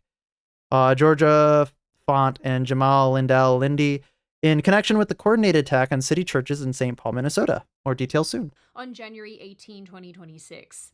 When I say he was arrested as of today, I mean, like, as I'm reporting this to you, he's been arrested, but the arrest happened on Thursday. So it's Friday right now. Never mind, leave me alone. No This is like one is above a week the or two law, ago, Don Lemon. as of this time. Nobody is above the law. Now, to catch you up if you didn't hear about this, anti-ICE protesters went into the city's church in St. Paul, Minnesota during a Sunday service on, like I said, January 18, 2020. Which is a federal law, by the way. That is ubiquitous for the United States, not just for Minnesota. That is ubiquitous for the United States that you are not allowed to disrupt services because they are considered protected. They disrupted the service by chanting anti-ICE slogans, calling for justice for Renee Good. They confronted attendees and the pastor. As far as I'm and aware. The protesters targeted the church because they believed that one of the pastors was connected to the St. Paul ICE field office in one way or another. Which, that's insane on its face, by the way. So, I don't think they know what to do. I'm sure they probably call the local authorities right now, and they'll show up in a bit. But so far, no one has been hurt. People are just really angry and upset. And members of the church are trying to get them to calm down. But this is the beginning of what's going to happen here. Renee Good! Renee Good! Renee Good! All of this is obviously very, very well-adjusted behavior. Very well-adjusted behavior. It's a wonder that progressives don't have more support. Now, Don Lemon, who used to work at CNN, he was fired. There, but That's has right. Since become independent and reports on YouTube and whatnot. He says that he left. He was most certainly fired. He's basically a me at this point. He acted as if he was part of these church protests in a journalistic capacity. Were you though, Donnie? Were you? I remain unconvinced. I mean, he was a journalist though, so I'm going to be completely fair. I'm willing to believe that he was, or I'm willing to believe that he thought he was. I think that's fine. However, he still was part of it and was named by the people as being part of the protest. That's where the issue comes from. And said that the people involved were resistance protesters. That was the language that he used. He said that they were there to surprise people, to catch them off guard, and to hold them to account. For what? We don't know. Diverse community. If you see this, when we first pulled up, we're like, wait a minute, which operation are we at? And as it turns out, because we were like, well, this is kind of MAGA coded, right? So the American flag over, but these are resistance protesters. They're planning an operation that we're going to follow them. Having the flag of America as MAGA coded? That's very interesting, Don. Please continue. I can't tell you exactly what they're doing, but it's called Operation Pull Up. And it's Takima Armstrong, and she has been doing this since George Floyd, Dante Wright, and others, where they surprise people, catch them off guard, and hold them to account. It should also be noted that during this little pre-church raid chat, Lemony Snicket utilizes the word we, which indicates, at least to me, that he is associating himself with the group and its goals. Sure, but that could be a slip of the tongue. Like, let's be 100% fair here. People make mistakes in words all the time. I do that all the time. He could be using a different interpretation of the word we, like royal versus regular usage. You can't really use that against somebody. Which, if you're Lemony's lawyer, is a really unfortunate event. I am really bringing you all those highbrow literary jokes today. Literary, that is a challenging word to say. Words are hard for me tonight. So, following along with these people, Lemon Boy ended up at the center of this church protest, sticking his little microphone in the face of the pastor of this church, and honestly being incredibly rude to him. What do you think of this? I mean, this is unacceptable. It's shameful. It is. It's shameful to interrupt a public gathering of Christians in worship. So. It's also illegal. But there were folks who will say, I have to take care of my flock. Okay, but listen, we live there's a constitution and the First Amendment to freedom of speech and freedom to assemble and protest. No, that is not correct. The Constitution states that you have a right to peaceably assemble. You do not have a right to protest. Don't let anybody else tell you that that is what the case is, because that's not the case. You have the right to freedom of speech, and you have the right to peaceably assemble. You do not have the right enumerated by the Constitution to protest. If your protest is peaceable assembly, then you have the right to that. But you do not have a right to interrupt other gatherings. We're here to worship. We're here to worship Jesus, because that's the hope of these cities. That's the hope of the world, is Jesus Christ. So that in and of its face is wrong.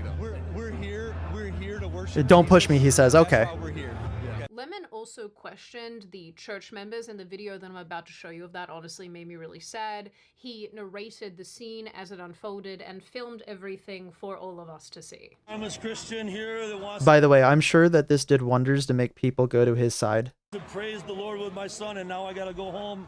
I'm sorry that you guys are so angry. I'm going to bet you that about 90% of this church probably voted in the same way as Don Lemon voted. And I'm sure he's probably taking that number down to 50%. I'm just chronicling. I'm not with the group. Oh, what do I have to say? Can you understand why they're angry? I don't understand any of this because I'm a simple man. I'm a simple man Yep. who loves the Lord and is a good father. I just want to This go is to what we church and look raise my forward to, is kids. coming, being with our family and praising Jesus, and that's not something that we have to run away from. So this is kind of a bad day for us. Do you understand that some of these folks feel voiceless? I don't understand because right now I'm so upset right now. But don't you think until we go to heaven, if you believe in that there should be some sort of peace here on earth and that people should have agency and we shouldn't be beating people up off the street? Yeah, let's just go ahead and weaponize your religion against you to somebody who obviously doesn't want to talk about it, who doesn't care, and will just show up every 4 years to vote. And that's the extent of his political involvement. Forcing him to have this be his business is definitely a political strategy. I don't know how it'll play for you. And we should be abiding by the Constitution? I think that's just a little bit loaded for me right now. What you're doing. Why so? Well, I don't want to interview right now. Yeah, I just want to go home. Worse on this planet than feeling distressed and having Don Lemon ask you racially charged questions. What do the people in the church have to do with any of this? You know, my psycho hair and I were just sitting here editing this video, and I couldn't help but think, I bet these church people would have wanted to be invisible to Don Lemon the same way that all of us want to be invisible to our Mr. FBI man. Is this an on the internet, incogni? which is why today's video is sponsored by Surfshark, and I worked really hard on this one, and it's weird, and you better watch it. Okay. You know I can hear you breathing. No, you can't. Well, I definitely hear you talking, so where are you and what are you doing? I miss looking at your browsing history. Well, that is creepy. Let me You be fair, always if you have think that such they can't funny look at you through a Google VPN, then you are searches. very My mistaken. only entertainment. I am certain, actually, that there are plenty of other citizens that you can stalk, Mr. FBI man.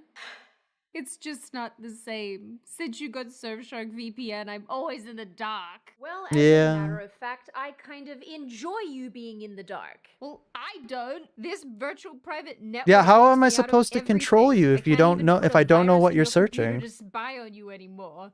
And you get to access geo-blocked websites and content, and you can access servers in different countries that let you browse for Although I cheaper will be fair, airfares and other there are a countries' few streaming shows that services. you can None of watch these are with downsides. They are to me. VPN. You I know forgot that I can wanted have to secure watch emails the that Don't I Hug Me can I'm connect to Don't Hug Me I'm Wi-Fi Scared outside of my on Channel phone 4, without which you is a British snooping on me. program. And I had to use a VPN to be in Britain in order to watch it. Surfshark is That's why I also use Tor. incredibly cool because Tor I has can its own use it issues, on but as many definitely a little bit devices more as safe. like from the I one definitely think, subscription. like, It I don't has use Tor only because I'm 24/7 too stupid to have support, figured and it I out. can even get things like Surfshark Alert, which And it's more like alerts I'm too me stupid when to have any downloaded it. potential data breaches take place that Plus, I don't might really be do caught up anything that I in. really care that the and government also sees, so. ad-free browsing. Is this what you want? You want me to go? Well, I'll go. But I'll never stop loving you. So At least right you now. two are finally ready to vanquish your FBI. I don't know, we'll man, see where then I'm at in a click the link decade. I in might the have to use description it. Or go to surfshark.com/Sydney. And don't forget to use code Sydney at checkout to get 4 extra months of Surfshark VPN. 4 extra Do it today. months. Say Hot no, diggity no, dog. no, Mr. FBI man. Yeah, it was. Why am I weird? It was Some people 100% said an that exclusive Johnny Boy here was when it came out. engaging in the confrontations, while others, including Lemon himself, have said that he was there solely in a journalistic capacity and not as a participant. Oh, Now, no, okay. obviously, So Don't Hug Me I'm Scared, sorry to have a quick tangent. Don't Hug Me I'm Scared actually got released as its own standalone, like, 8-episode miniseries on Channel 4. So there's actually a legitimate TV show that they worked on for years that was put on the television. So if you haven't seen it, because it's not just a web series anymore, they took the web series, the premise of the web series, and made a new show from it. It was actually pretty good, in my opinion. I'd suggest watching it. It's just as delightfully creepy as the original with a lot more production value. Sorry, let's get back to the video though. Solely in a journalistic capacity and not as a participant. Now, obviously, and not surprisingly, this entire event drew a ton of criticism because going into a church, or really, I guess, any place of worship, is a giant no-no to a lot of people. Even as a non-believer myself, I have found all of this to be super disrespectful and very much not okay. And I don't want to get into why all of that is. I think it's they did. They actually put it on TV. But I guess the acceleration of anti-Christian rhetoric here in the United States, it's actually really starting to annoy even me. And that's a big deal because for a really long time, I was very indifferent to most of this. Now I'm just like, I will say that regardless of how you feel about religion, regardless of how you feel about Christians, I think that you should be allowing them a space to worship being unaccosted, because if you extend that to every religion, I think that's fair.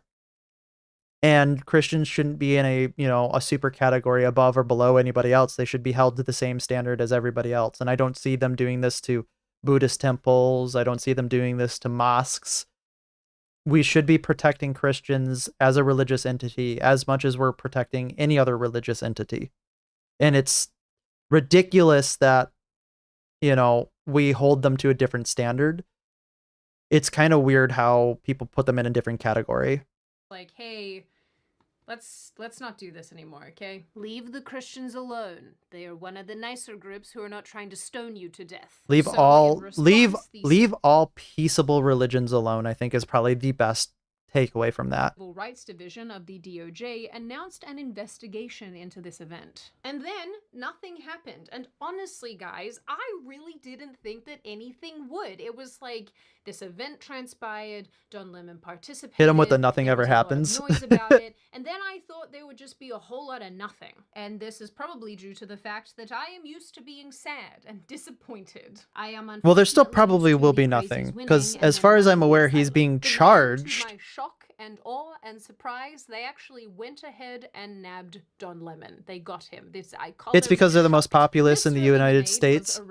Yeah, it is because they're most populous in the United States, which makes them obviously an easy target. But if you're going to have freedom of religion, you got to be able to not separate them just because they're the most populous. It either has to be ubiquitous law that everybody is treated under the same way, or every religion is okay being, accosted and interrupted.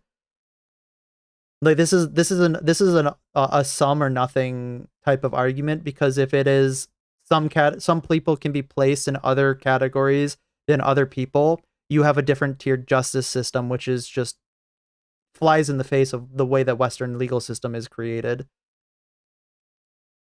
And I honestly think that it's probably the most fair that if you're going to extend religious protections, you extend it to all religious groups, again, provided that they are a peaceable religious, section, which means that they're not actively going out of their way to foment or preach violence. And, if people have a problem with that standard, that's fine. You can have a problem with that standard, but if you're going to make a religious exemption for one group, you have to make it for all groups. At least that's, I think, legally logical. By federal agents in LA while he was covering the Grammy Awards. He was arrested. Yes, he got arrested at the Grammys. Although in the indictment there's more than 4 other people listed, so there is that. According to the indictment, Lemon Drop has been charged. Yeah. Again, I think he's going to get indicted, but I think that it's probably nothing's going to come from the indictment. It's the point of them willing to indict them that is sending the message to Don Lemon, I think. With 2 felonies, count 1 being conspiracy against the right of religious freedom at a place of worship. And again, I'm not entirely sold that he should be, charged to the fullest extent. I think the indictment is probably correct because a grand jury would have had to have reviewed the indictment.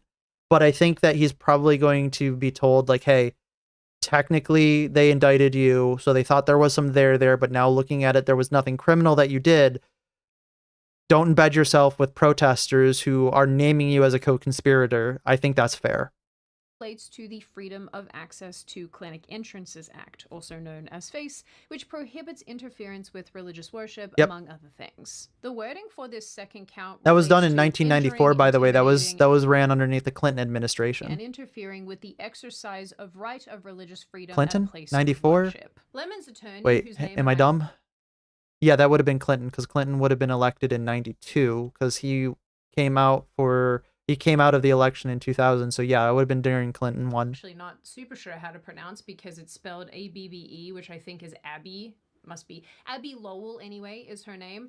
She said that this is a free speech issue because Don Lemon was simply acting as a journalist in this capacity. I mean, he kept telling us that he was just there to chronicle, so what else would he have been doing? I'm just chronicling. I'm not with the group. Again, as with anything like this, a lot of people out there have a lot of opinions, and so far there has already been a ton of misinformation and confusion and wonky reporting on all of this, and also responses from all the regular players about. Remember, a lie travels halfway around the world before the truth can put on its boots.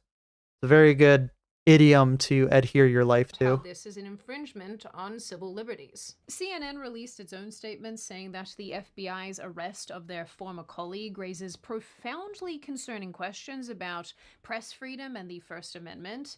The Department of Justice has already... Again, I think that this all really hinges on how this is litigated, if it even goes into litigation.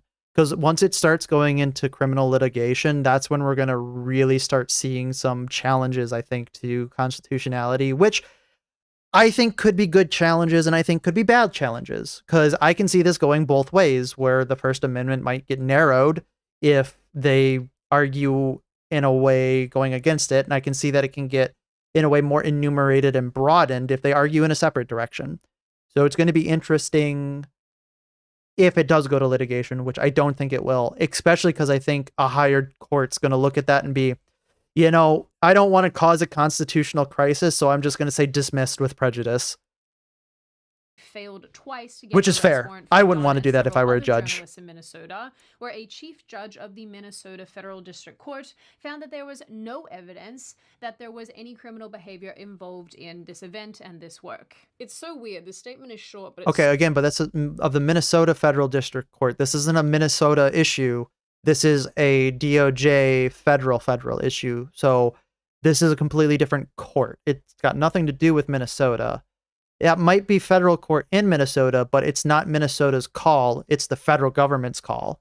So it's a little bit of a different tier there. So annoying to read. It goes on to say that the First and Amendment which in the United also is wrong because it said there's no evidence. Well, a grand jury, which is a grouping of people, would have to make a call on whether or not it's plausible that it is a fact that there was a crime committed. So it's one person against 12 other of his peers saying, no, we think there was a crime. So just to give a little bit more evidence there, context. News and events as they unfold. As far as I'm aware, I think that's how that works. Freely in the public interest, and the DOJ's attempts to violate those rights are unacceptable, and they will be following the case closely. I will come back to the judge thing and explain that in just a little bit, but it is worth noting, and this really does. At least I think there was a grand jury that would have looked over it. I think that's how that has to work, but I could be talking on my ass and just not knowing. That is what helped bring these charges and allow them. Oh, there to you go. arrest him. A grand jury in Minnesota, not Texas, not Florida, Minnesota. Perfect. This is important again because of the sort of weird political leanings that are going on in Minnesota. What are you guys doing? Like, what is everyone just a little bit like wonky up there right now? Like, do you guys need? As an American, I can speak to the fact that every state has its own quirks. Every state has its own awesome and its own parts of it. A lot of states around Minnesota can definitely say that they look at them kind of like, what the hell are you doing over there? Some oxygen?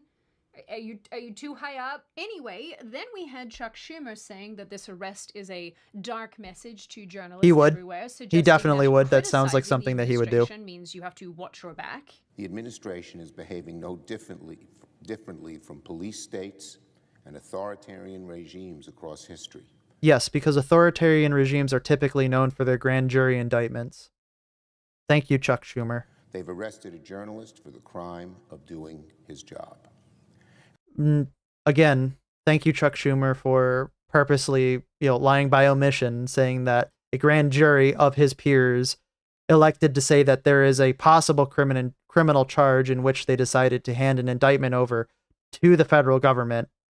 Imagine how that works. I'm sure that authoritarian governments allow the people to decide what's happening. And let's be very clear. This arrest is not just about one journalist in one incident. The arrest is a dark message to journalists everywhere. If you dare criticize this administration, watch your back. Yes, it is a message to journalists everywhere, but it's not a message telling them to watch their back. It's a message telling them, listen, you can no longer become part of a protest without facing consequences by being in-kind actors. I really do find these responses strange how that works. Honestly, sort of funny in like a depressing way, because I have been on YouTube for quite a long time. I have been participating in the independent media space for quite a long time. And I know that all of us here on this platform, and again, a lot of independent journalists, have been subjected to the years of genuine censorship, like mass amounts of censorship during, I guess, the latter years of the first Trump administration, but also the Biden administration. So when liberals... Which is true. If you think that people weren't being censored, then you're naive.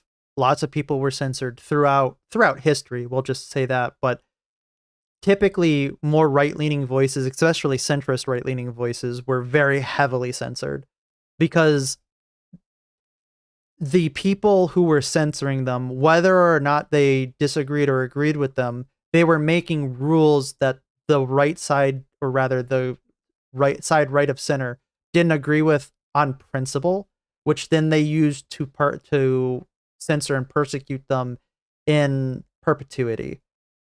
And what I'm trying to say by that is they made the rules and then they could change the rules to benefit them and censor other opinions with really little work to go into it, which makes sense in how one would make a platform. That's just how it is. So I could see how that might not be, I would say, that people might not want to hear that, but that's just a fact of what happened. And Democrats and whatnot talk about this. I know they don't care. I know they don't actually care about people being able to have their say, and I know they don't actually care about journalistic integrity. So it's always just a little bit of a when they do this stuff. It's obvious, but they really only do care because it concerns somebody who is ideologically aligned with them. But I think both sides do that, though, to be fair. In 2026, everything's partisan. All of the time. Everything's partisan. I think only people really care when it affects their side, and I think that's an issue because nobody actually cares when it affects the other side. Everybody tries to co-opt a good, problem for their side and not recognize the externalities that it's going to cause for the other side. And I think that's on purpose because people always see things very much in 2D terms without really much thought towards anything else. And I really hope that we can get to a world where both sides can agree, like, we don't want to do this for either side. This would be a good thing. And that's why it's like, I don't want to see a journalist on either side of the aisle being part of a protest group that's interrupting church services. I don't think that's controversial. I think that any reasonable human being would look at that and go, yeah, I don't want to see a journalist interrupting any church service or any other type of religious service, again, as long as they are a peaceable religious service, for any reason, because you shouldn't be. I think that's reasonable. Democratic leader Hakeem Jeffries, whose website, just by the way, looks like it was made by a teenager on crack, also released a statement regarding Lemon's arrest, calling it a disgraceful affront to the First Amendment, as if you guys care about that, and a corrupt weaponization of the criminal justice system. Jeffries frames the arrest as the Trump admin. Again, which is interesting because it was a jury of his peers that elected to indict him. All of these people are so annoying. On the other hand, one of the reported worshippers who was there in the church that day said that Don Lemon was absolutely part of the protest and he shouldn't have been there at all. Don't listen to him. Don't listen to this guy. He was just a witness. The young people who are exiting the sanctuary and saying how they're traumatized, they're disturbed, and that's what's necessary in a protest like this. And I think that's just disgusting. I think that we as Christians are never promised peace or comfortability in this life. We know that people will be against us, but that does not mean that we shouldn't call people out. The church itself. Also, by the way, Don Lemon was caught saying that exact phrase on camera at the beginning of the video. and its pastor, or head pastor, I guess, weighed in as well as of hearing about this arrest, presumably, and it said, that they are grateful that the Department of Justice acted swiftly to protect City's church so that they can continue to faithfully live out the church's mission to worship Jesus and make him known. And because I really do think it matters, I just want to quickly roll us back around to CNN's initial comments about the magistrate judge in this case. The DOJ essentially asked a higher court, being the 8th Circuit Court of Appeals, that's hard to say, for emergency help obtaining Okay, so I guess they did ask a higher court. Warrant for Don Lemon and 4 other people's arrests. The DOJ wanted the appeals court to force a lower federal judge in Minnesota to issue those arrest warrants. That's interesting. So a grand jury indicted them, and then a lower court judge said no. So then they went to an appellate court to make the appellate court force an arrest. So the judge was legislating from the bench. Interesting how that worked out. This judge, who people are saying is an activist judge, had already said no, claiming that there wasn't enough evidence of a crime to justify arresting them right away. I've put a letter on screen from this judge so that you can pause to read it if you want to see what this guy has to say, and then you can weigh for yourselves if you think he's a leftist activist or not. However, when the appeals court, who just by the way is made up of 3 judges in this specific case, said that they were not going to step in here. So now, by the way, the score is 15-1. Because a jury is 12 people and 3 more would be 15. One of those judges involved. And in order to make a grand jury indictment, the jury, I believe, has to be unanimous. In this decision wrote a separate note agreeing that the emergency request should be denied, but he added that he personally thought that the government's paperwork showed enough probable cause to support all 5 warrants. The appeals court made it clear that while they were not going to override the decision of the lower court and the lower court judge, the DOJ did have other avenues available to them to obtain the arrest that they wanted. That's why it's federal. Jury being utilized here and all the things that we're talking about now. Look, we've come full circle. Okay, so I guess I was wrong then. It was a judge was asked to issue the warrant. He said no. There was an appeal. They said no, but but there is enough government paperwork to say that they can pursue other means of arresting him, and then a grand jury indicted him. Okay. It's still kind of funny because they admitted then in the appellate court ruling that there is something there that they probably could be arrested and indicted for, but we're going to uphold this because we don't want to immediately press it, but the federal government can press this. Interesting how that worked out. That's a very strange series of events, isn't it? Now, I actually really haven't had enough time to think about this and to download it and to tell you whether or not I think this is actually a free speech issue or not. And while I think a lot of people are of that opinion, that it is completely unacceptable to harass and attack people in their place of worship, it really does boil down to the question of whether Don Lemon specifically was in this church. Well, again, as of 1994, it is illegal to do that. And participating like this in a journalistic capacity or not. As an aside, and I do actually think this is important, before the church event took place, there is a clip circulating where Don Lemon said that he's turned his camera away from the protesters because they were sharing critical information about their plans, and presumably he didn't want to have that on live stream or on video or whatever.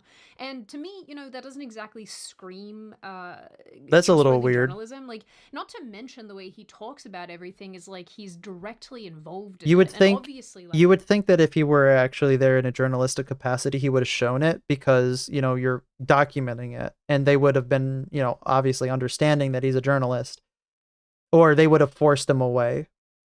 Interesting how that works, but still not 100% good at evidence. Looks for this reason, but it points in a direction, which is the problem. It may look like MAGA coded, but there's a reason they have so many white people here. I'm just going to be honest. It's because of the operation that they're doing. MAGA coded is white people. Thank you, Don Lemon. Quote for 2026. Have allies, as they said, white allies here. So that is what I of course, never mind the fact that he had a historic turnout amongst African Americans and amongst Mexican Americans, or rather, I guess, Central American voters. Funny how that works. I turned our camera off of them because they're giving some critical information here. I would like to know why you are protecting these people, because if you are there as a reporter, wouldn't you want to report as much information? A neutral as you can? observer. Not shield people from potential information that might be useful to them as viewers and as audiences? Donnie boy? Anyway, for all the people who have been moaning and groaning about how this is some sort of attack on journalistic liberties, I think it's worth noting that situations like this have absolutely played out in the past, but towards people and journalists on the right wing. And the same people who are currently crying about Don Lemon so clearly had absolutely nothing to say about cases concerning people on the right wing. So, could you show us some of them? Once again, probably not. For example, a journalist employed by a right-wing outlet called The Blaze, whose name, the journalist, is Steve Baker, was covering the January 6th event while it happened at the Capitol. He was inside the Capitol filming the people who were in there as well and reporting on the events as they unfolded. Now, naturally, Baker was exposing the event in a way that Democrats didn't like and the Biden administration didn't like, and he was ordered by the FBI to appear at a Dallas field office in shorts and flip-flops, where he would face charges. What? Interesting. Charges, you ask? No one knew because the charges were sealed. Now, instead of showing up in that way, because that's interesting that the charges were sealed. Usually they don't do that. That seems like a humiliation trap. Baker showed up in a suit and deprived the Democrats of the optics they likely wanted, and it was here that, according to him, he was led around in chains cuffed to his wrists and ankles. After he handed himself into the police, he said that even people in the court who were there for felonies were treated better than he was. And just also for more information on that, usually they don't have you in chains and handcuffs unless you're like some type of excess risk. Which is, again, why did they do that? I don't know. I wasn't there.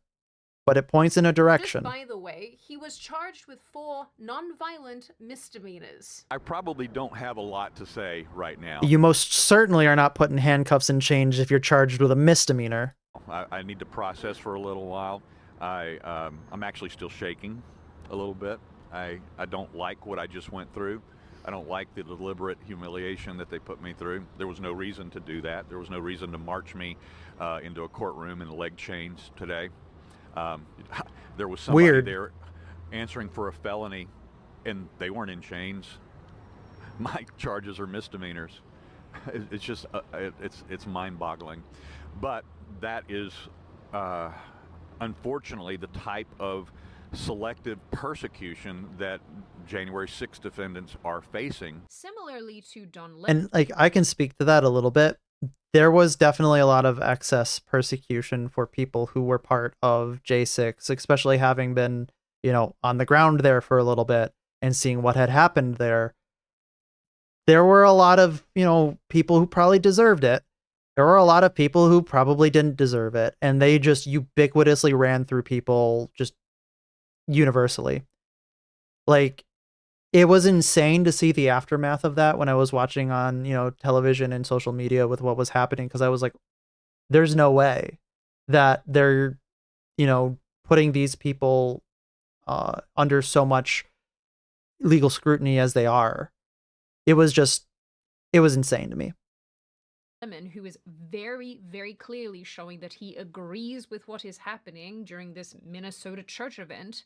Baker similarly said that he approved of what happened during January 6th. Whether this refers to the protests or the break into the Capitol, I don't know, and I can't say. But the bottom line is that he filmed inside the Capitol. Which, you know, if he meant that he was okay with people breaking into the Capitol, like, come on, man.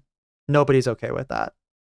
Like, period, nobody is okay with people having broken into the Capitol. However, I happen to think that there was a lot more federal involvement with that than they like to admit, but I'm never going to know the answer to that in my lifetime. 100%. And did journalism in the Capitol for over 30 minutes, and this was enough 4 years later to ask him. Wait, it was 4 years later? And then manacle him and perp walk him. That's insane. Reasons. Where was everybody's concern about free speech then? Chuck Schumer, where were you? Hakeem Jeffries, What were you all doing? There are actually a bunch of situations that unfolded during the Biden administration's time in power that refer to the FACE Act and had people charged and serving jail time under the FACE Act. Like, I'm sure some of you remember, there was a situation that took place in 2021 where a group of pro-life protesters sat outside an abortion clinic and sang hymns and tried to counsel women who were there and trying to go into the clinic. The protesters, which as far as I'm aware isn't illegal. Wait, it is if it's actually abortion clinics, I believe, fall under the FACE Act. Actually, I think that might be illegal. Were inside an office building where the clinic was, but blocked access to the clinic's front door. Yeah, that's several definitely hours. illegal. And this was the illegal part, just by the way.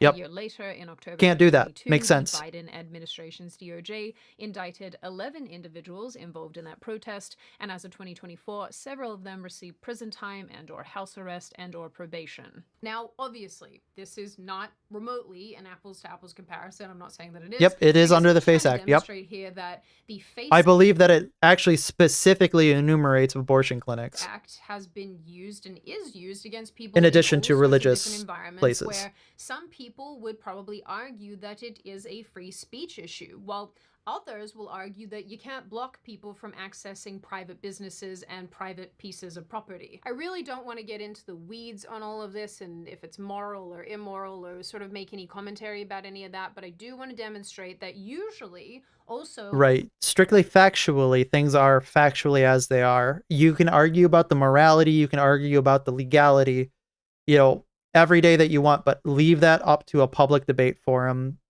Morality... Again, what factually is the case is more what we're interested in right now. What feeds into somebody's perception of these issues is quite clearly how they swing politically. So rolling all of this back around to Lemony Boy... And it does in fact swing in a direction, at least as a matter of observable fact is from my perspective. I think that worshippers should be able to go into their church and exercise their First Amendment right to worship in peace. Yep. But one really cannot counteract or cancel out the other. And I think that in the midst of all of this sort of political posturing and arguing and who's being targeted and who's not, this aspect, and it is an important aspect, really gets lost in this conversation. So many media outlets and politicians and other journalists are sprinting to defend Lemony Snicket's claim about the First Amendment, but none are acknowledging that his rights and the rights of protesters cannot impede the rights of churchgoers. It's also quite difficult. I'm pretty sure that that also is enumerated in our legal system, but a lot of people don't really see that because I think it's enumerated in logical precedent, but it's not enumerated distinctly. To Lemon to claim that he was just documenting when he was justifying the protesters' disruptive presence in the church. By the way, you look at this guy who's like yelling at them. Like, come on, man. You're going into a church and just yelling at churchgoers over your political like leaning or your political stance. What are you doing? Like, on its face, come on, man. Conducting this so-called interview with the pastor. While filming in his car about the protests, Lemon said that these protests should make people uncomfortable. I also have already showed you that clip where he helped conceal information by moving his cameras away while supposedly documenting events. And during other interviews that are outside of these events and after this church situation, he made it clear how much he dislikes white Christians, which again, it's not like an indictment on its own, but it just sort of feeds into this idea that... That's crazy if he actually said that, actually. Kind of a bad faith actor. He also has a history of... I wish he had played the clip so I could have heard that. Even advising people to get guns. So, you know, do with that what you will. Black people, brown people of all stripes, whether you're an Indian American or a Mexican American or whoever you are, go out in your place where you live and get a gun legally, get a license to carry legally. Because when you have people knocking on your door and taking you away without due process as a citizen, isn't that what the Second Amendment was written for? I also think that's very interesting that he would say that. Just on its face, by the way. Being honest, this journalistic integrity element, and the fact that he, you know, lumps African Americans in with Indian Americans and every other person who has any amount of color in their skin together as one block is Also very interesting because I'm sure they all have the same racial identity groups. Interesting how he lumps them all together. It sort of starts to crumble as more and more information comes to light. According to legal documents here, Lemon allegedly physically blocked the main door of the church while confronting congregants with immigration policy factoids. That's the illegal part. If he did that, period, that is FACE Act justification right there. If he actually did that and you got him on camera dead to rights, all right, guess you're going to be prosecuted because you can't do that.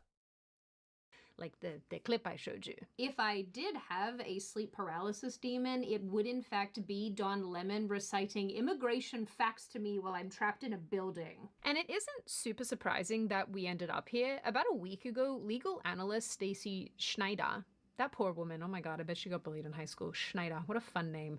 Appeared on a CNN segment explaining how protesters entering the church do indeed violate the FACE Act. Is that even right English? What is this? What am I even saying today? What does the law say about protesting in a church like this? Yeah, the law says that these protesters are in trouble. There's a federal statute. Finally, somebody with sense in the room. That says like, if you can agree or disagree with the FACE Act. That doesn't matter. What we're talking about right now is whether or not the law says something. The law says this. It is a candid fact of reality that you cannot do this legally speaking. If you don't like that, go change the law. Fear or physically obstruct. But I hate to tell you, 90% of Americans probably agree with that law. Their religion, it is a federal crime.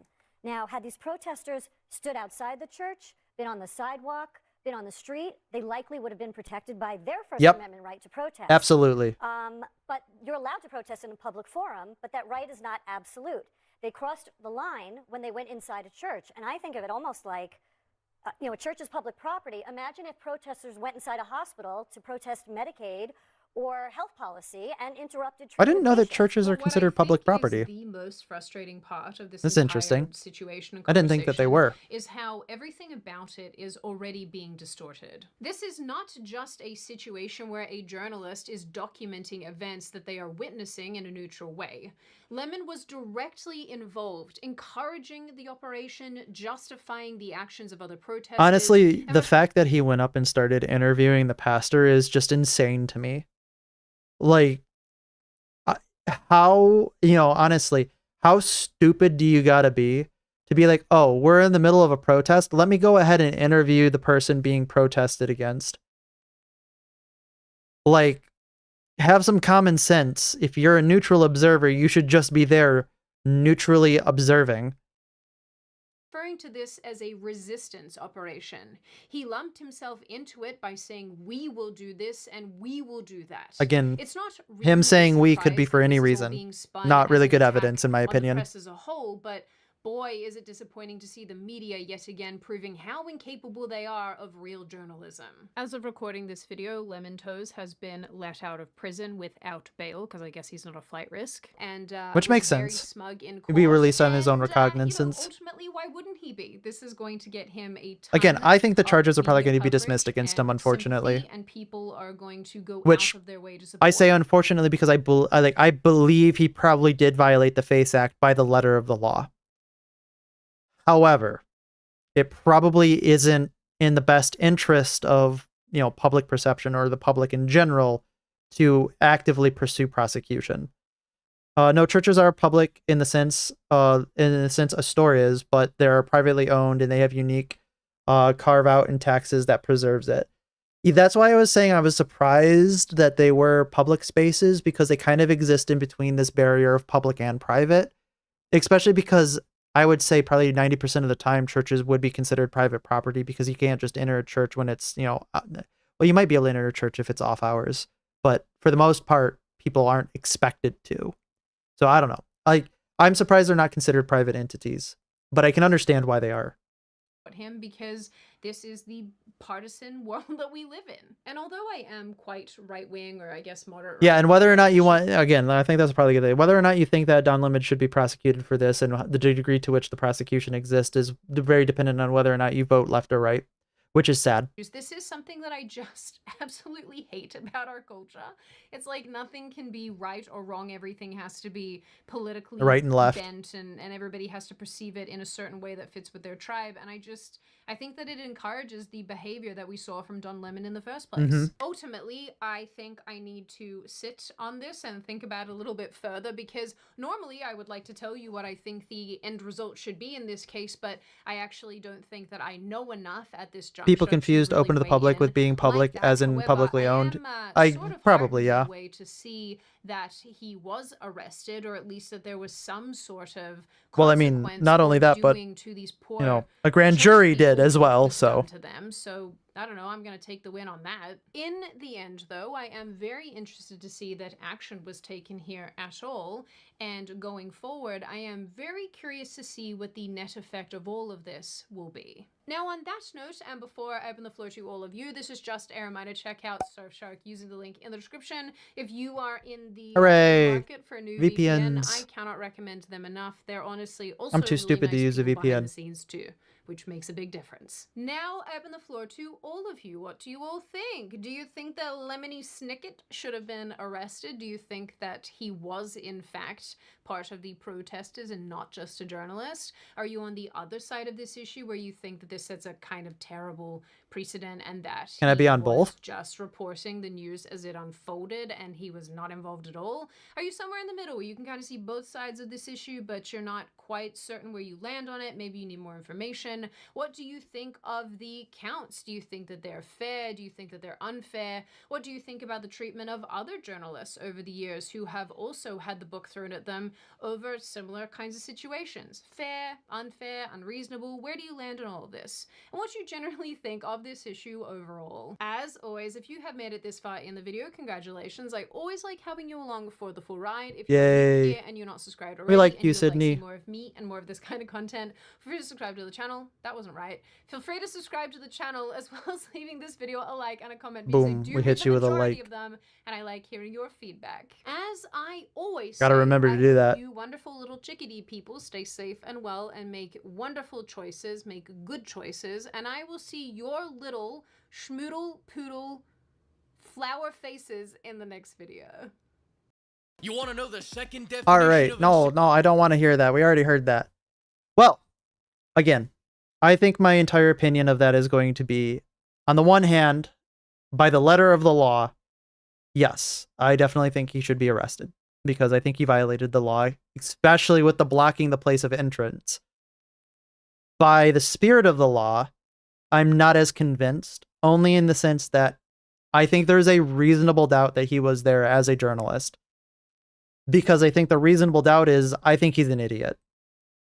And because he's an idiot, I have doubts to say that he actually wanted to be part of the protest, and he might have actually believed that he was there on a journalistic capacity. And I also do believe that other journalists have been treated worse for lesser crimes. So I don't know.